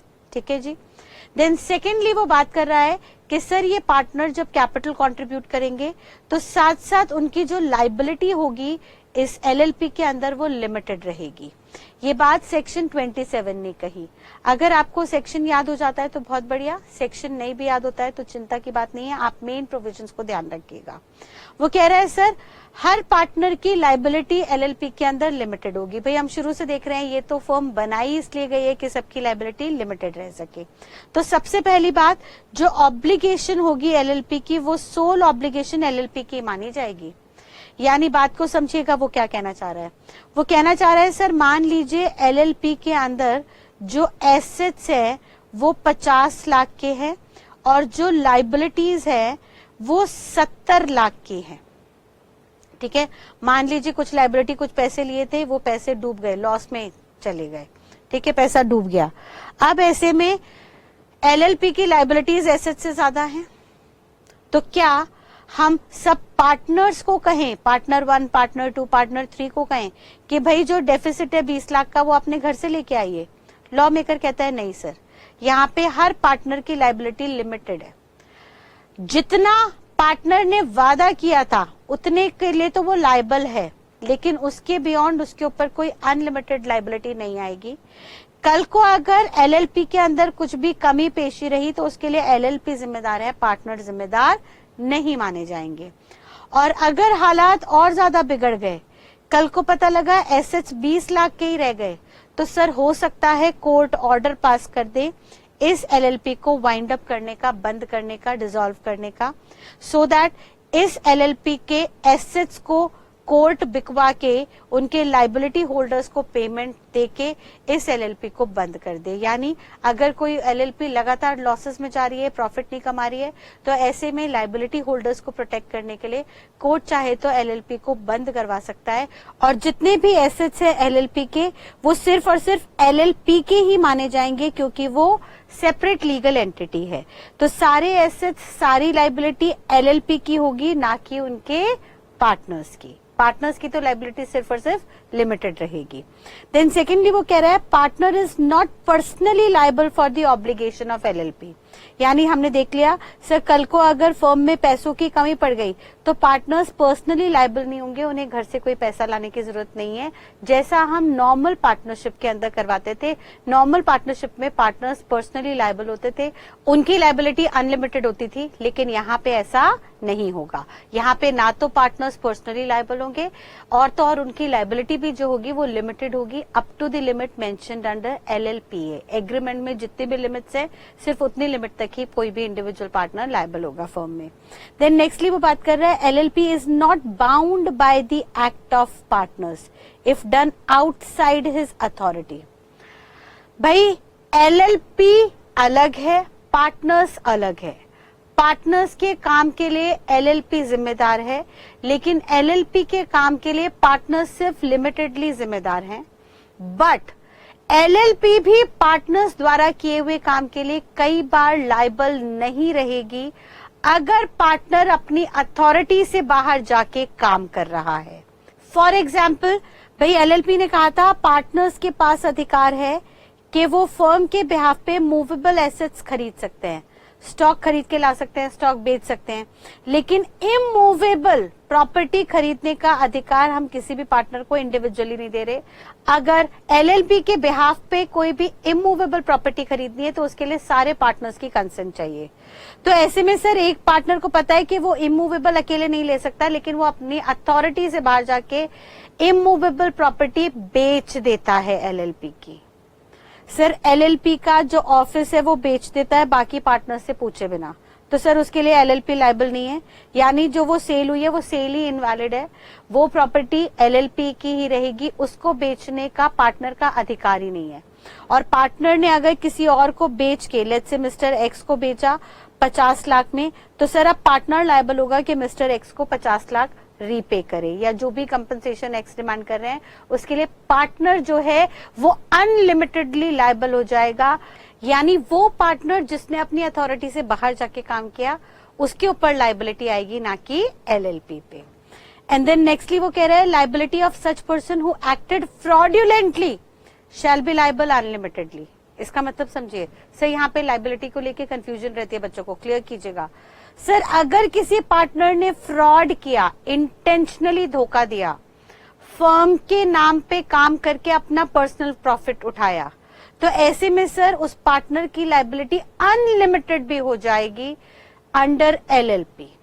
यानी वो कह रहा है सर जितना नुकसान उस पार्टनर के फ्रॉड के चलते होगा उतना नुकसान उस पार्टनर को बेयर करना होगा पर्सनली। जितना नुकसान उसे एक पार्टनर के धोखे की वजह से फर्म को पहुंचा, उतने नुकसान की भरपाई उस पार्टनर को पर्सनली अपने घर से करनी पड़ेगी। यानी ऐसे फ्रॉडुलेंट एक्ट में ये पार्टनर की लायबिलिटी तो अनलिमिटेड होगी होगी, अनलिमिटेड लायबिलिटी हो जाएगी अंडर एलएलपी। मैम एलएलपी में भी अनलिमिटेड हो सकती है, यस बेटा, जब पार्टनर धोखा दे रहा है, ठीक है, तो लायबिलिटी तो अनलिमिटेड होगी उतने अमाउंट तक जितने अमाउंट तक उसने फर्म को धोखा दिया, फर्म को नुकसान पहुंचाया। प्लस कोई भी पार्टनर आगे चल के ऐसा धोखा ना दे, तो उसके लिए हमने कहा सर पर्सनल लायबल होने के साथ साथ उसको हम जेल भी भेज सकते हैं, up to a period of 2 years, 2 साल तक की उसको जेल हो सकती है, और उस पे फाइन भी लगाया जा सकता है। फाइन का मतलब है अदर देन लॉसेस। सर जो नुकसान हुआ वो नुकसान तो बेयर करना ही पड़ेगा, पार्टनर को अपने घर से लाना पड़ेगा, लेकिन लॉस के अलावा वो पार्टनर को ऊपर से एडिशनली फाइन पेनल्टी भी देनी पड़ेगी, which can be up to ₹5 lakh, 5 lakh रुपए तक की पेनल्टी हो सकती है। रीजन बीइंग सर अगर हम ऐसा नहीं करते तो हर पार्टनर की हिम्मत खुलती फर्म को धोखा देने की। तो अब यहाँ पे फ्रॉडुलेंट एक्टिविटी के केस में पार्टनर के ऊपर 3 जिम्मेदारी आ गई। पहला तो पार्टनर अनलिमिटेडली लायबल हो जाएगा up to the amount of loss incurred to the firm due to the fraudulent activity incurred by him. दूसरा, उस पार्टनर को जेल हो सकती है up to a period of 2 years। तीसरा, वो पार्टनर पेनल्टी भी देगा in addition to the losses, where penalty can be charge up to an amount of ₹5 lakh. ठीक है जी। तो मैम यहाँ पे थोड़ा सा ना लायबिलिटी को लेके कंफ्यूजन आ रही है, तो कोई दिक्कत नहीं है बेटा, इन कंफ्यूजन को हम दूर करते हैं एक एग्जाम्पल से। एक एग्जाम्पल दिमाग को बैठाते हैं, आपको बात जल्दी क्लियर होगी, ध्यान से समझिएगा। सर एलएलपी में एक पार्टनर है और उन्होंने अपने बिजनेस के दौरान कुछ काम किया, ठीक है जी, कुछ एक्शन लिए। क्या उनके एक्शन से कोई और पार्टनर कभी भी बाउंड हो सकता है? लॉ मेकर ने कहा नहीं सर, ये एलएलपी है, यहाँ पे एक पार्टनर द्वारा किए हुए काम के लिए कोई भी दूसरा पार्टनर लायबल नहीं होगा, पहली बात। तो क्या उस पार्टनर के एक्ट से LLP limited liability partnership being दी सेपरेट लीगल एंटिटी लायबल हो सकती है? तो लॉ मेकर ने यहाँ पे जनरल रूल दिया कि नहीं सर, इन जनरल तो एलएलपी भी पार्टनर के काम के लिए लायबल नहीं होती। यानी कोई भी पार्टनर अपनी एलएलपी को बाइंड नहीं कर सकता। लेकिन इस जनरल रूल की एक्सेप्शन आ गई, अपवाद आ गया, और एक्सेप्शन में लॉ मेकर ने कहा कि सर एक केस हो सकता है जहां पे एलएलपी पार्टनर के काम के लिए लायबिलिटी उठाने को तैयार हो, यानी जहां पे पार्टनर द्वारा किए हुए काम के लिए एलएलपी को जिम्मेदार होना पड़ेगा। और वो केस क्या है बेसिकली समझिएगा। एलएलपी एक्ट कहता है कि कभी भी अगर ये दोनों कंडीशन सैटिस्फाई हुई तो ऐसे में पार्टनर के एक्ट के लिए एलएलपी भी लायबल हो जाएगा। और वो क्या कंडीशन है कि सर पार्टनर अगर अपनी अथॉरिटी के अंदर रह के काम कर रहा है, उससे जो पावर दी गई थी उस पावर के अंदर रह के काम कर रहा है, इन गुड फेथ, भरोसे पे फर्म को फायदा पहुंचाने के लिए काम कर रहा है, विदाउट एनी फ्रॉडुलेंट इंटेंशन, उसका कोई इरादा नहीं है किसी को धोखा देने का, ना तो फर्म को धोखा दे रहा है ना ही और पार्टनर को धोखा दे रहा है, वो ईमानदारी से फर्म को फायदा पहुंचाने के लिए काम कर रहा है अपनी अथॉरिटी के अंदर रह के। तो ऐसे में अपनी अथॉरिटी में रहते हुए भी अगर उससे कोई नुकसान हो जाता है तो फिर उस नुकसान के लिए LLP लायबल होगा। यानी अपनी अथॉरिटी में रहते हुए, मान लीजिए एक LLP है, उसमें 3 पार्टनर हैं ABC। यहाँ पे A ने ईमानदारी से कुछ बेनिफिट के लिए फर्म के बिहाफ पे कुछ काम किया जिसके चलते लॉस आ गया 30 लाख रुपए का, तो वो 30 लाख रुपए की भरपाई LLP को करनी पड़ेगी, being a separate legal entity, जिसमें पैसे बाकी सब पार्टनर्स ने भी डाले थे। ठीक है, बट शर्त यह है कि वो पार्टनर अपनी अथॉरिटी में रह के काम करे और ईमानदारी से करे, कोई फ्रॉडुलेंट इंटेंशन नहीं होनी चाहिए। यानी मैम अगर फ्रॉडुलेंट इंटेंशन होती तो क्या होता? तो क्रक्स हमने बनाया कि सर अगर, क्रक्स देखिएगा, अगर एक पार्टनर फर्म में कुछ भी काम कर रहा है, एक पार्टनर फर्म में कोई एक्शन ले रहा है in good faith, good faith का मतलब क्या होता है? भरोसे पे, इन गुड फेथ, जिसकी वजह से कुछ नुकसान हो जाता है, और जो भी उसने गुड फेथ पे काम किया वो अपनी अथॉरिटी में रह के किया, जो उसे पावर दी गई थी उसके अंदर रह के किया, तो सर उस काम के लिए LLP भी लायबल है और वो पार्टनर भी लायबल है, बट लिमिटेड स्केल पे, सिर्फ उतनी जिम्मेदारी तक जितनी जिम्मेदारी उसने उठाने का वादा किया था। यानी ऐसे में उस पार्टनर के ऊपर भी लायबिलिटी आ जाएगी लिमिटेड। ठीक है जी, यानी बाकी पार्टनर तो कभी भी लायबल नहीं हो सकते। सेकेंडली, अगर किसी पार्टनर ने अपनी अथॉरिटी से बाहर जाके काम किया लेकिन गुड फेथ में, सर बिल्डिंग टूट रही थी ऑफिस की, एक बायर मिल रहा था, पार्टनर ने उठा के इमूवेबल प्रॉपर्टी बेच दी, उसकी अथॉरिटी नहीं थी, फिर भी अथॉरिटी से बाहर जाके काम कर दिया उसने, लेकिन गुड फेथ में, क्योंकि सर बिल्डिंग ढह रही थी, 2-4 दिन में गिरी जाती, अगर अर्थक्वेक आता तो गिरी जाती, तो उसने गुड फेथ में उठा के बेच दी, तो क्या इसके लिए LLP लायबल होगी? नहीं सर। और पार्टनर लायबल होंगे? नहीं सर। क्या वो पार्टनर लायबल होगा? यस, लिमिटेडली लायबल होगा, क्योंकि उसने गुड फेथ पे काम किया। लेकिन सर अगर उसने बैड फेथ में काम किया, बुरे इरादों से काम किया, फ्रॉडुलेंट इंटेंशन के साथ काम किया, तो सर ऐसे में ना LLP लायबल होगी ना बाकी कोई और पार्टनर लायबल होगा, सिर्फ और सिर्फ वो पार्टनर लायबल होगा, वो भी अनलिमिटेडली। यानी जितना नुकसान उसने फर्म को पहुंचाया उतने नुकसान की भरपाई उसे अपने घर से करनी पड़ेगी, प्लस उसको पेनलाइज भी किया जाएगा up to an amount of ₹5 lakh, as well as ये हरकत वो दोबारा ना करे इसलिए उसको इम्प्रिजन भी किया जा सकता है up to the period of 2 years। हाँ, ये बात अलग है कि पेनल्टी कितनी होगी, जेल का पीरियड कितना होगा, ये ROC तय करता है, या जो भी वहां पे एडजुडिकेटिंग अथॉरिटी है, जो जज करती है, जो पेनल्टी लगाती है, जिसके पास अथॉरिटी है इन लोगों को पनिशमेंट देने की, सर वो तय करेगा कि कितने की पेनल्टी और कितने पीरियड की इम्प्रिजनमेंट अलॉट की जाए। ठीक है जी, क्लियर है लायबिलिटी का फैक्टर।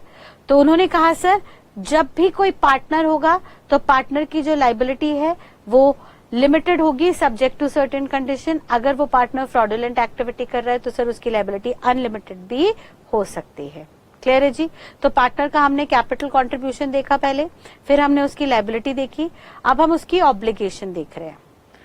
थर्डली वो कहता है सर कि जब भी कोई पार्टनर LLP में आएगा तो उसकी कुछ जिम्मेदारियां होंगी, कुछ ड्यूटीज होंगी जो उसे फुलफिल करनी होगी।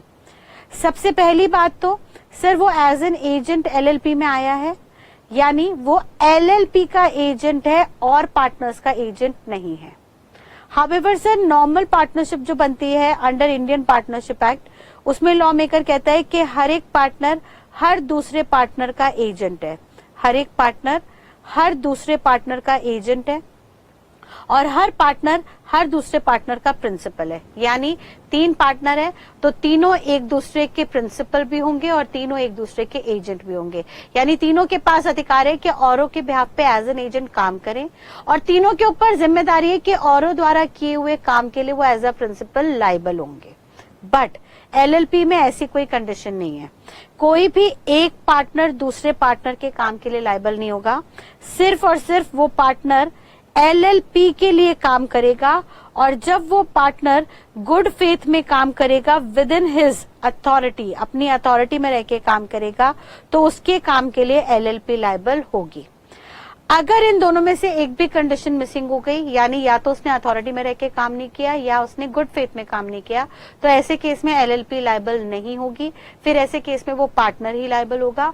और अगर उसने विद इन हिज अथॉरिटी काम नहीं किया, आउटसाइड जाके किया, तो लायबिलिटी लिमिटेड रहेगी। लेकिन अगर उसने गुड फेथ में काम नहीं किया, फ्रॉडुलेंट इंटेंशन से काम किया, तो उसकी लायबिलिटी अनलिमिटेड हो जाएगी। क्लियर है बेटा यहां तक की बात? सेकेंडली वो कहता है सर यहाँ पे एज एन एजेंट उसके पास वो सारी ड्यूटीज आ जाएंगी जो इंडियन कॉन्ट्रैक्ट एक्ट में एजेंट को अलॉट की थी। यानी इंडियन कॉन्ट्रैक्ट एक्ट 1872 में एजेंट की जो भी जिम्मेदारियां थी, जो भी ड्यूटीज थी, वो सारी की सारी ड्यूटीज पार्टनर्स की भी रहेंगी। ठीक है। नेक्स्टली वो कह रहा है बेटा that LLP being principal is liable for act of partner. अगर partner with in their implied authority, जो उनको अथॉरिटी दी गई है, अपने अथॉरिटी के अंदर रह के काम कर रहे हैं, तो उनके काम के लिए एलएलपी लायबल होगा अगर उनका काम उनकी अथॉरिटी के अंदर प्लस गुड फेथ में हुआ है। देन उसके बाद उन्होंने नेक्स्ट कहा that LLP not liable for the act of partner outside there authority. ये बात हम अच्छे से देख चुके हैं कि अगर किसी भी पार्टनर ने अपनी अथॉरिटी के बाहर जाके कोई काम किया तो उसके लिए एलएलपी लायबल नहीं होगी। इस बात को एक एग्जाम्पल से देखते हैं, आपको लॉजिकली अच्छे से क्लियर हो जाएगा। मान लीजिए एक फर्म है, एक एलएलपी है जिसका नाम है PQR एलएलपी। ठीक है। अब इस एलएलपी का एक एग्रीमेंट है, एलएलपी है, जिसमें लिखा हुआ है एलएलपीए के अंदर कि any partner can contract with the outsider. कोई भी पार्टनर बाहर वाले के साथ कॉन्ट्रैक्ट में एंटर हो सकता है only up to an amount of ₹2 lakh. 2 lakh तक की कंसिडरेशन है, 2 लाख तक का कॉन्ट्रैक्ट है, तो उसके लिए कोई भी पार्टनर इंडिविजुअली बाहर वाले के साथ कॉन्ट्रैक्ट कर सकता है। लेकिन ऐसे में एक पार्टनर है क्यू, PQR में से मिस्टर क्यू, उन्होंने अपनी अथॉरिटी से बाहर जाके एक आउटसाइडर मिस्टर टी के साथ एग्रीमेंट किया फॉर ₹2,60,000। यानी उन्होंने इस बार जो कॉन्ट्रैक्ट किया बियॉन्ड हिज अथॉरिटी किया। ये जो काम किया उन्होंने आउटसाइड हिज अथॉरिटी किया। उन्हें जिम्मेदारी दी गई थी कि सिर्फ वो 2 लाख तक का कॉन्ट्रैक्ट कर सकते हैं, लेकिन उन्होंने थोड़ा सा लालच कर लिया और 2,60,000 का कॉन्ट्रैक्ट कर लिया। अब अगर इस कॉन्ट्रैक्ट के चलते एलएलपी को फायदा होता है, ध्यान से सुनना, अब आउटसाइड दी अथॉरिटी जाके अगर एलएलपी को कोई प्रॉफिट होता है तो उसके लिए लॉ मेकर कहता है कि भाई साहब वो प्रॉफिट पूरी की पूरी एलएलपी में डिस्ट्रीब्यूट होगा। फिर वो प्रॉफिट जो है एज अ होल आप पूरी एलएलपी में बांटोगे, हर पार्टनर को उसका शेयर मिलेगा।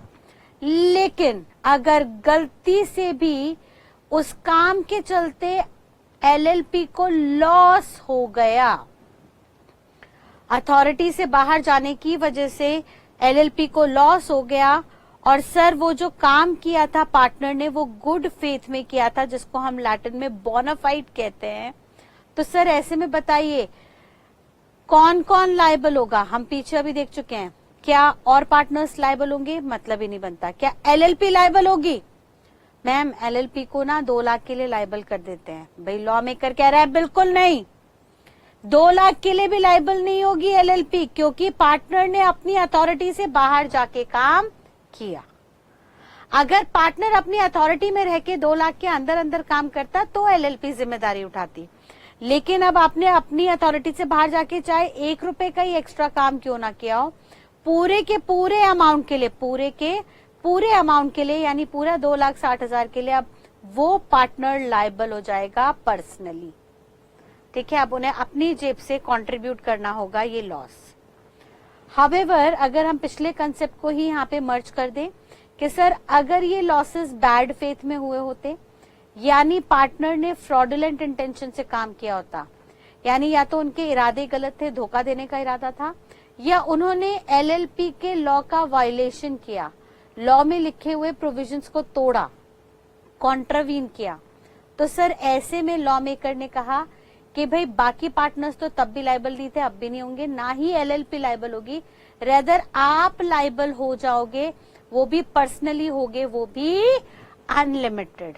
यानी जितना लॉस होगा एलएलपी को आपके धोखे की वजह से, उसके लिए सिर्फ और सिर्फ आप ही जिम्मेदार माने जाओगे। क्लियर है बेटा? फर्दर देखिएगा आगे वो क्या कह रहा है। उन्होंने कहा सर यहाँ पे एलएलपी की ऑब्लिगेशन एलएलपी की मानी जाएगी क्योंकि एलएलपी सेपरेट लीगल एंटिटी है। And then lastly partners are not personally liable for the act of LLP if fraud, however अगर फ्रॉड हो गया तो पार्टनर की लाइबिलिटी पर्सनली अनलिमिटेडली आ जाएगी। यानी ये बात हम पीछे पढ़ चुके हैं, उसको यहाँ पे उन्होंने कंक्लूड कर दिया। ठीक है जी। तो पार्टनर से रिलेटेड हमारे तीनों प्रोविजंस क्लियर। सर सबसे पहले हमने कैपिटल कंट्रीब्यूशन की बात की, फिर हमने लायबिलिटी की बात की एंड देन हमने ऑब्लिगेशन देखा। यहां तक कोई डाउट? आगे सर हम देख रहे हैं एलएलपी और एलएलपी के एलिमेंट्स, जहां पे 3 एलिमेंट्स आ गए, एलएलपी, एलएलपी के पार्टनर्स और डेजिग्नेटेड पार्टनर्स। ठीक है बेटा? तो बेसिकली हमने देखा एलएलपी में सर सबसे पहले तो पार्टनर आ गए जिनके हमने रोल्स एंड रिस्पॉन्सिबिलिटीज देख लिए। फिर सेकेंडली एलएलपी आई, यानी पार्टनर्स ने पैसा दिया एलएलपी को और एलएलपी के ऊपर रिस्पॉन्सिबिलिटी आई as a separate legal entity कि उन्हें रजिस्ट्रार ऑफ कंपनीज को, आरओसी को हर बार एक डॉक्यूमेंटेशन करानी होगी in the name of statement of solvency and statement of accounts. ठीक है? 2 स्टेटमेंट जाएंगी सॉल्वेंसी की। सॉल्वेंसी का मतलब होता है सर यहाँ पे आपको बताना होगा कि आपके एसेट्स आर मोर देन और इक्वल टू लाइबिलिटीज, यानी आपके पास इतने एसेट्स हैं कि आप अपनी लाइबिलिटीज को मीट कर सको, यानी आपकी फाइनेंशियली साउंड सिचुएशन है। और दूसरा स्टेटमेंट ऑफ अकाउंट्स में ऑब्वियसली इनफ्लो एंड आउटफ्लो आपको बताना होगा कि कितना कैश इनफ्लो आ रहा है और कितना कैश आउटफ्लो जा रहा है। इनको हम शॉर्ट में एसओएस और एसओए का नाम देते हैं, जो with in 6 months of the financial year खत्म होने के 6 महीने के अंदर अंदर जमा करानी होती है अंडर फॉर्म 8 टू आरओसी। यानी अनलाइक कंपनी, जहां कंपनी में बहुत सारे डॉक्यूमेंटेशंस होते हैं, बहुत सारे मिनट्स मेंटेन की जाती है, एलएलपी में ऐसा प्रोसीजर नहीं है। एलएलपी में हम सिंपली आपसे एलएलपी से स्टेटमेंट्स जमा करवाएंगे सॉल्वेंसी और अकाउंटेंसी की। ठीक है जी। फॉर्म नंबर क्या होगा? 8 ऑब्जेक्टिव में पूछ सकते हैं और कितने दिन के अंदर जमा कराना होगा? फाइनेंशियल ईयर खत्म होने के 6 महीने के अंदर अंदर।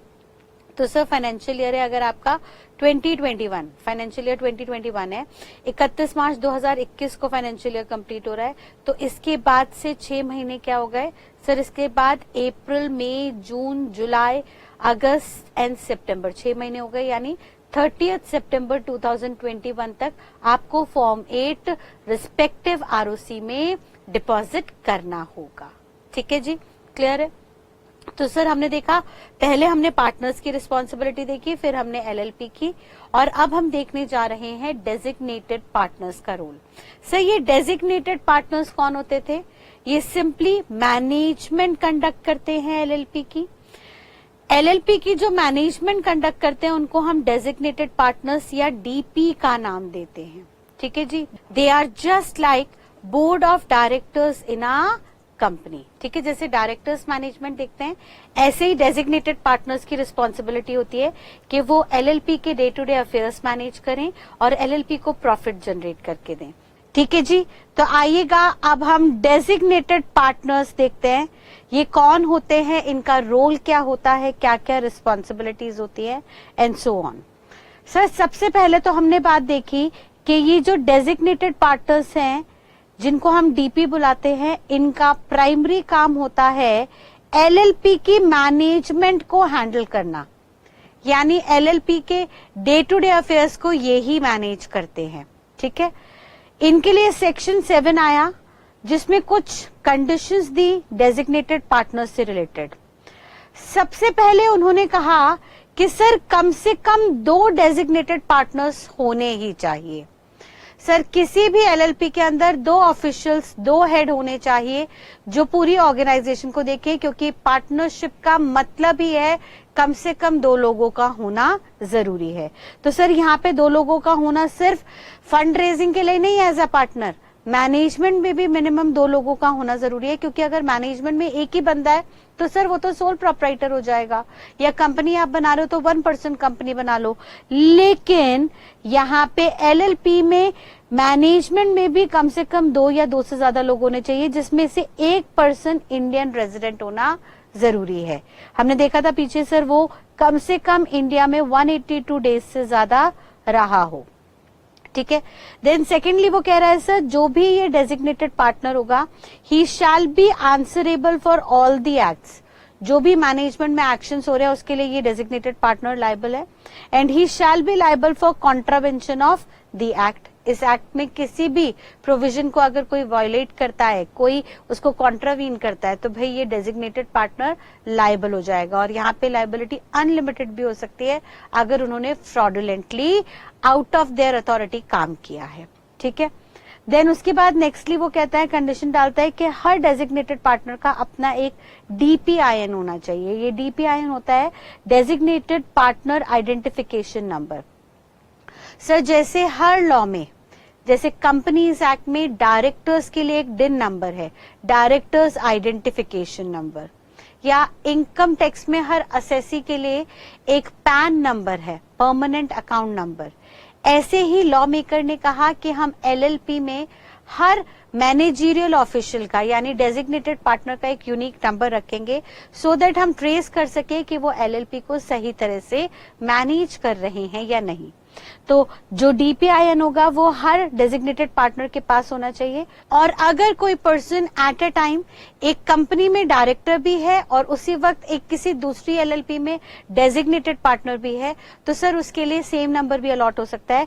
यानी उसने कंपनी में जो as a directors identification number लिया है वही नंबर एज अ DPIN भी उसके लिए परमिसेबल होगा, क्योंकि सर ये नंबर अलॉट कौन कर रहा है? ROC, ठीक है। तो ROC कंपनी को भी देख रहा है, ROC LLP को भी देख रहा है। Therefore, this number can be common if an individual, let's say Mr. A, at a time एक कंपनी में डायरेक्टर भी हैं और at the same time he is an designated partner in LLP, तो then same number can work as a DIN as well as DPIN. And then उसके बाद एक rule 9 आया जिन्होंने कहा कि पर्सन जिनको भी आप डेजिग्नेटेड पार्टनर अपॉइंट कर रहे हो उनके हम कुछ डिसक्वालिफिकेशंस बता रहे हैं।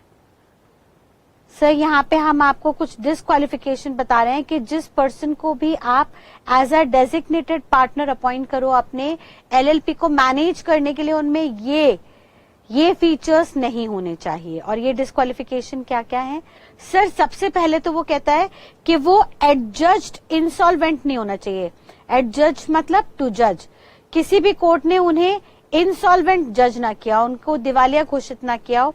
इंसॉल्वेंसी किसके लिए होती है? सर जिनकी लायबिलिटी उनके एसेट से ज्यादा हो जाती है। तो अगर कोर्ट को रियलाइज होता है किसी पर्सन की, किसी एंटिटी की लायबिलिटीज उनके एसेट से ज्यादा हो गई है, तो ऐसे में उस एंटिटी को या उस इंडिविजुअल को इंसॉल्वेंट डिक्लेयर कर सकता है कोर्ट, और उनके एसेट्स को बेच के, नीलाम करके, ऑक्शन करवा के उससे जो भी पैसा रिकवर होता है उस पैसे से लायबिलिटी होल्डर को सेटल डाउन करता है, ठीक है। तो भाई लॉ मेकर कह रहा है कि कोई भी इनसॉल्वेंट पर्सन को डेजिग्नेटेड पार्टनर मत बनाइएगा, क्योंकि सर कोर्ट ने कह दिया है कि इसके पास 1 रुपया नहीं है, इसके पास कोई पैसे नहीं है। तो जब आप इसको पैसों के मैनेजमेंट की जिम्मेदारी दोगे तो बहुत बड़ी प्रोबेबिलिटी है कि ये उन पैसों को मिस यूटिलाइज करे, मिस एप्रोप्रिएट करे और आपको नुकसान पहुंचाए। देयरफॉर सबसे पहले हम क्लियरली स्टेट कर रहे हैं कि इनसॉल्वेंट पर्सन यहाँ पे DP नहीं बनेगा। और अगर कोई इंसॉल्वेंट हो भी गया था तो सर हमारा मानना है कि धीरे धीरे, भाई अब वो इंसॉल्वेंट था लेकिन वो मरेगा तो नहीं, वो बेचारा फिर से कहीं से नई शुरुआत करेगा, चाहे नया बिजनेस करे, चाहे नई जॉब करे, तो वो कुछ भी और काम करके दोबारा से सॉल्वेंट हो जाता है। लाइक मान लीजिए अमिताभ बच्चन जी, कई साल पहले उनकी एक प्रोडक्शन कंपनी थी ABCL, जिसमें पूरा पैसा उनका डूब गया था, वो कंपनी इंसॉल्वेंट हो गई थी। तो सर जब वो इंसॉल्वेंट हो गए थे, उनके फाइनेंशियल कंडीशन खराब हो गए थे, तो उन्होंने फिर से शुरुआत की थी। तब उन्होंने छोटे छोटे ब्रांड के एड्स भी किए थे, लाइक लिम्का एंड ऑल के। फिर बाद में उन्हें KBC जैसा शो मिला, जिसके बाद उनकी जिंदगी बदल गई। और सर ऑब्वियसली उन्होंने खूब मेहनत की, मेहनत करके फिर से अपना फाइनेंशियल स्टेटस स्ट्रॉन्ग किया और आज की डेट में सॉल्वेंट है।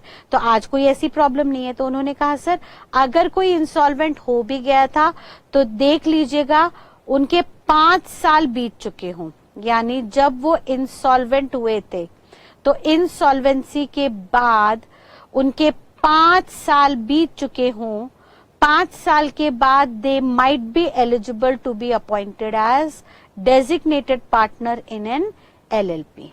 ठीक है जी, किसी एक एलएलपी में 5 साल बाद वो as a designated partner appoint हो सकते हैं, जरूरी नहीं है हो। ठीक है जी। सेकेंड डिस्क्वालिफिकेशन वो बता रहा है कि sir they must not be convicted by the court. Convicted मतलब होता है इम्प्रिजनमेंट। सर उन्हें जेल में ना डाला गया हो, इम्प्रिजन ना किया गया हो। ठीक है, अगर किसी भी कोर्ट ने उन्हें जेल में डाल दिया for not less than 6 months, not less than 6 months का मतलब क्या है, मोर देन और इक्वल टू 6 months। सर 6 महीने या 6 महीने से ज्यादा की सजा दी गई हो, ठीक है, 6 महीने या 6 महीने से ज्यादा की सजा दी गई हो तो सर वो भी डिस्क्वालीफाई हो जाएंगे to be appointed as DP. ठीक है, अब इस पॉइंट को एक दूसरे पॉइंट से कनेक्ट करते हैं, आपको थोड़ा सा डाउट आ सकता है, उस डाउट को क्लियर करते हैं। आगे उन्होंने कहा कि sir he must also not be convicted by court for any fraudulent act of LLP. Sir limited liability partnership से रिलेटेड भी उनको कोई कैद की सजा ना सुनाई गई हो। मैम यहाँ पे टाइम तो दिया नहीं बेटा, यहाँ पे टाइम नहीं दिया, इसका मतलब वो कहना चाह रहा है कि इस एक्ट के तहत वो एक भी दिन जेल ना गए हो। एलएलपी एक्ट के तहत वो जेल एक भी दिन ना गए हो। अगर वो एक दिन भी जेल चले गए, even for a day under this act, then he shall always be disqualified to be appointed as DP. क्या मैम 5 साल बाद इनको यहाँ पे छूट मिल जाएगी? नहीं बेटा, ध्यान रखिएगा, एलएलपी एक्ट के तहत एक भी दिन जेल हो गया यानी आप विश्वसनीय नहीं हो, आप धोखा देते हो, और एक बार आपने धोखा दिया तो आप कभी भी धोखा दे सकते हो। देयरफॉर अब हम आपको इस एक्ट में डीपी के लिए एलिजिबिलिटी नहीं प्रोवाइड करेंगे। हाउएवर अगर किसी और एक्ट में आपको इम्प्रिजनमेंट हुई थी तो वहां पे हम देख लेंगे, अगर वो इम्प्रिजनमेंट 6 महीने से कम की थी तो हम आपको परमिट कर सकते हैं कि आप एज अ डीपी अपॉइंट हो जाओ। मैम थोड़ा थोड़ा डाउट हो रहा है बेटा, समझिएगा वो क्या कह रहा है। वो यहाँ पे कहना चाह रहा है कि सर जब भी जेल की बात होगी तो अंडर एलएलपी एक्ट अगर आपने कोई डिफॉल्ट किया तो एक भी दिन अगर आप चले गए जेल में तो आप हमेशा के लिए डिस्क्वालीफाई हो। लेकिन अगर अदर देन एलएलपी एक्ट यानी under any other act, under any other act, किसी और एक्ट में आपको जेल की सजा हुई तो वहां पे अगर सजा 6 महीने या उससे ज्यादा की है तो भी आप हमेशा के लिए डिस्क्वालीफाई हो जाओगे। और ये डिस्क्वालिफिकेशन हमेशा के लिए है, यहाँ पे 5 साल बाद भी आपको कोई छूट नहीं मिलेगी। 5 साल बाद भी बीत जाए तो भी आपको यहाँ पे कोई छूट नहीं दी जाएगी, क्योंकि सर आपको जेल हुई है यानी आपने कोई सीरियस एक्शन लिया है। मैम एनी अदर एक्ट में 6 महीने से कम की सजा हुई तो हम एलिजिबल हो जाएंगे? यस, एलिजिबल हो जाओगे। मैम वहां पे क्यों एलिजिबल किया? क्योंकि बेटा और लॉज में हो सकता है छोटे बड़े कारणों की वजह से भी जेल हो जाती हो। लाइक नॉर्मली अगर आपने दिल्ली की डीटीसी बसेस में ट्रैवल किया होगा तो वहां डीटीसी बसेस पे डिस्क्लेमर होता है कि कोई भी पैसेंजर अगर बिना टिकट के ट्रैवल कर रहा है, कोई भी यात्री बिना किराए के ट्रैवल कर रहा है तो उन्हें 15 दिन की साधारण कैद होगी। हम 15 दिन के लिए उन्हें नॉर्मल जेल में डालेंगे और फिर उसके बाद छोड़ देंगे। तो सर वहां पे जो सजा सुनाई गई कोई बहुत सीवियर नेचर की थोड़ी ना थी। जेल गया बंदा क्योंकि उसके पास वाकई पैसे नहीं थे, तो सर थोड़े से पैसे नहीं थे। अब डीटीसी का किराया कितना होगा? 20 रुपए, 30 रुपए, 40 रुपए बस। अब किसी के पास 30-40 रुपए नहीं थे ड्यू टू एनी रीजन, हो सकता है वो वॉलेट घर में छोड़ गया हो सकता है उसका वॉलेट चोरी हो गया हो, या वॉट एवर द रीजन में भी। तो ऐसे में ये नॉन सीवियर नेचर की इम्प्रिजनमेंट है, इसके चलते हम उनको डेजिग्नेटेड पार्टनर की पोजीशन से डिस्क्वालीफाई नहीं करेंगे। क्लियर है? एंड देन लास्टली वो कहता है, सर एक तो थर्ड हो गया, एंड देन फोर्थली वो कह रहा है he must not made payment to creditors in the preceding 5 years। अगर उन्होंने पिछले 5 सालों में किसी भी लाइबिलिटी होल्डर का पैसा मारा है, उनको पैसा नहीं दिया, डिफॉल्ट इन पेमेंट की, तो सर अगेन वो पर्सन डिस्क्वालिफाई हो जाएगा to be appointed as the DP in the LLP. ठीक है, यानी टेक्निकली स्पीकिंग वो क्या कह रहा है, सर 4 डिस्क्वालिफिकेशंस हो गई रूल 9 में। पहला, ना तो वो इंसॉल्वेंट डिक्लेयर हुआ हो, दूसरा ना उन्होंने पेमेंट में डिफॉल्ट किया हो क्रेडिटर के, लेकिन ये दोनों ही काम अगर 5 साल पहले किए थे तो चलेगा। सर 7 साल पहले क्रेडिटर का पैसा आपने डिफॉल्ट कर दिया था, टाइमली पे नहीं किया था, लेकिन उसके बाद से आप सुधर गए और उसके बाद से सारी पेमेंट आप टाइमली कर रहे हो, तो now you are qualified to be appointed as DP in an LLP. ठीक है, तो 2 पॉइंट तो हो गए 5 साल से रिलेटेड कि 5 साल पहले आप इंसॉल्वेंट डिक्लेयर हुए थे या 5 साल पहले आपने क्रेडिटर को पेमेंट में डिफॉल्ट की थी। तो नाउ आफ्टर 5 इयर्स, इन 5 सालों के दौरान आपने कोई डिफॉल्ट नहीं किया, आप कोई इंसॉल्वेंट नहीं रहे, तो ऐसे में छठे साल से you are qualified to be appointed as DP in an LLP. ठीक है जी, तो भाई यहाँ पे 4 डिस्क्वालिफिकेशन हो गई। एक बार फटाफट से देखिएगा सर, पहला और तीसरा पॉइंट जो है वो 5 साल से रिलेटेड बात कर रहा है कि 5 साल पहले आप इंसॉल्वेंट डिक्लेयर हुए लेकिन 5 सालों के दौरान आपकी पिक्चर क्लियर थी, या तीसरा पॉइंट 5 साल पहले आपने डिफॉल्ट किया था किसी की पेमेंट में बट 5 सालों के दौरान आपने टाइमली सबकी पेमेंट की है, देन यू आर क्वालिफाइड। और बाकी 2 पॉइंट्स हैं, दूसरा और चौथा पॉइंट है कॉन्विक्शन से रिलेटेड कि सर अगर आप कॉन्विक्टेड हुए थे, इम्प्रिजन्ड हुए थे under any other act for a period more than और इक्वल टू 6 months तो आप हमेशा के लिए डिस्क्वालीफाई हो, और अगर आप कॉन्विक्ट हुए under this act for even a 1 day, single day के लिए अगर आप इम्प्रिजन हो गए इस एक्ट में, तो आप हमेशा के लिए डिस्क्वालीफाई हो जाओगे। क्लियर है, यहाँ पे इम्प्रिजनमेंट में कोई भी आपको छूट नहीं दी गई 5 years की। ठीक है, हाँ बस इतनी छूट जरूर है कि अदर देन एलएलपी एक्ट में किसी और एक्ट के तहत अगर आपको जेल हुई मोर देन और इक्वल टू 6 months की तो ही डिस्क्वालिफिकेशन है। हाउएवर अगर अदर एक्ट में आपको 6 महीने से कम की सजा हुई then you will be qualified to be appointed as DP in LLP। Clear है बेटा, यहाँ तक की बात क्लियर। तो डेजिग्नेटेड पार्टनर्स की हमने यहाँ पे डिटेल देख ली कि उनकी क्या क्या रिक्वायरमेंट है, क्या क्या क्वालिफिकेशन है, क्या क्या डिस्क्वालिफिकेशन है। यानी बेसिकली हमने डिस्क्वालिफिकेशन देख ली, जो इन डिस्क्वालिफिकेशन में कवर नहीं होगा वो क्वालिफाइड हो जाएगा। ठीक है, secondly roles and responsibilities of DP. DP की क्या क्या जिम्मेदारियां होंगी, उन्हें बहुत सारे फॉर्म्स वगैरह भरने होंगे। सर सबसे पहला फॉर्म होगा फॉर्म एलआईपी, यानी ये डॉक्यूमेंटेशन होगा at the time of incorporation. जब एलएलपी को रजिस्टर कराया जाएगा तो रजिस्ट्रेशन के टाइम पे ये फॉर्म होंगे। Form number 3, intimation to registrar about change in F2। Form number 4, appointment and termination of DP and partner. Form number 5, changes in the name of LLP. Form number 9, application for DPIN. Form number 8, SOS and SOA. हमने देख लिया था, statement of solvency and statement of accounts जमा कराया जाएगा। Form number 9, consent to act as DP. Sir किसी person को as a DP appoint किया गया, अब उससे पूछा जाएगा कि आप एग्री कर रहे हो? यस सर, उन्हें जवाब देना होगा फॉर्म नंबर 9 में। Form number 10, change in DP. अभी हम देखेंगे आगे डीपी चेंज होगा टाइम टू टाइम, तो जब भी किसी एलएलपी में डीपी चेंज होगा, मैनेजमेंट चेंज होगी, उनकी डिटेल फॉर्म नंबर 10 में आरओसी को सबमिट करानी होगी। Form number 11, annual return of LLP. Form number 12, intimation of other places. Form number 31, compounding of offence. ये ऑफेंस का मतलब होता है सर किसी से भी कोई गलती हो जाए तो वो गलती क्या माफ हो सकती है, उसके लिए कुछ हमें एप्लीकेशन लगानी पड़ती है फॉर्म नंबर 31 के अंदर। अगर वहां पे आरओसी चाहे तो हमें कुछ रिलैक्सेशन दे सकती है।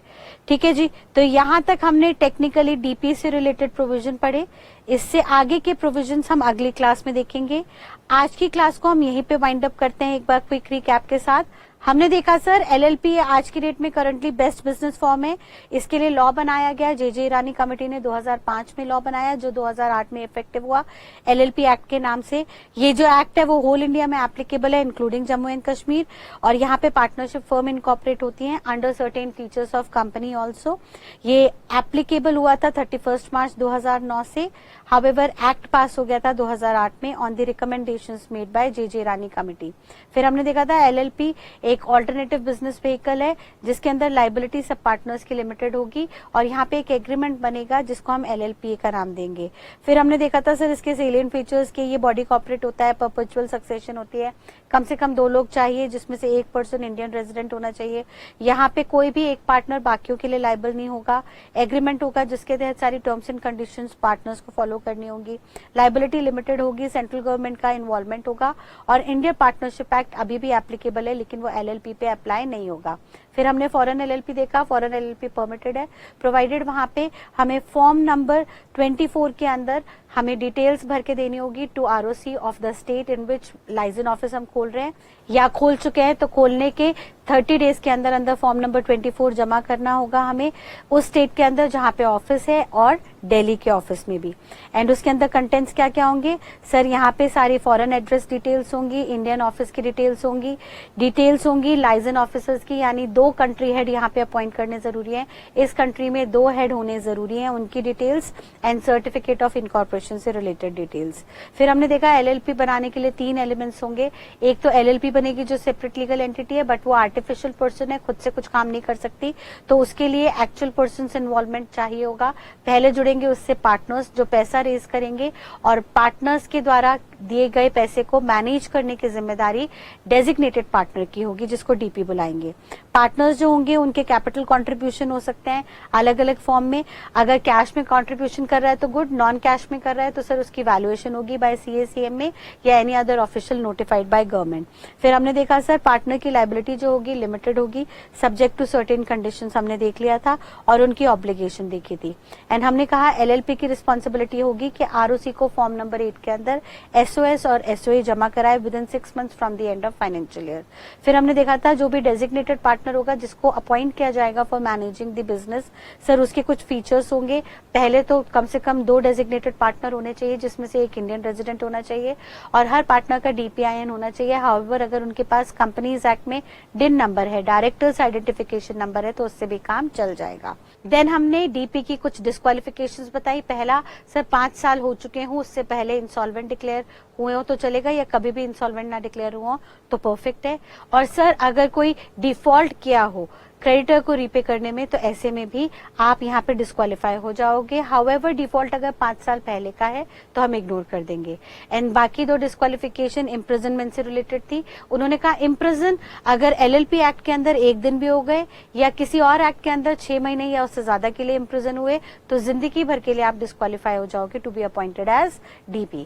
फिर DP से हमने कुछ फॉर्म्स भरवा लिए टाइम टू टाइम। यहाँ तक आज हमने देखा, इससे आगे के कुछ और रोल भी होंगे, रिस्पॉन्सिबिलिटीज होंगी DP की, जिसको हम अगली क्लास के अंदर देखेंगे। तो आज की क्लास को हम यहीं पे कंक्लूड करते हैं बेटा। Till next class, thank you and God bless you all, bye bye.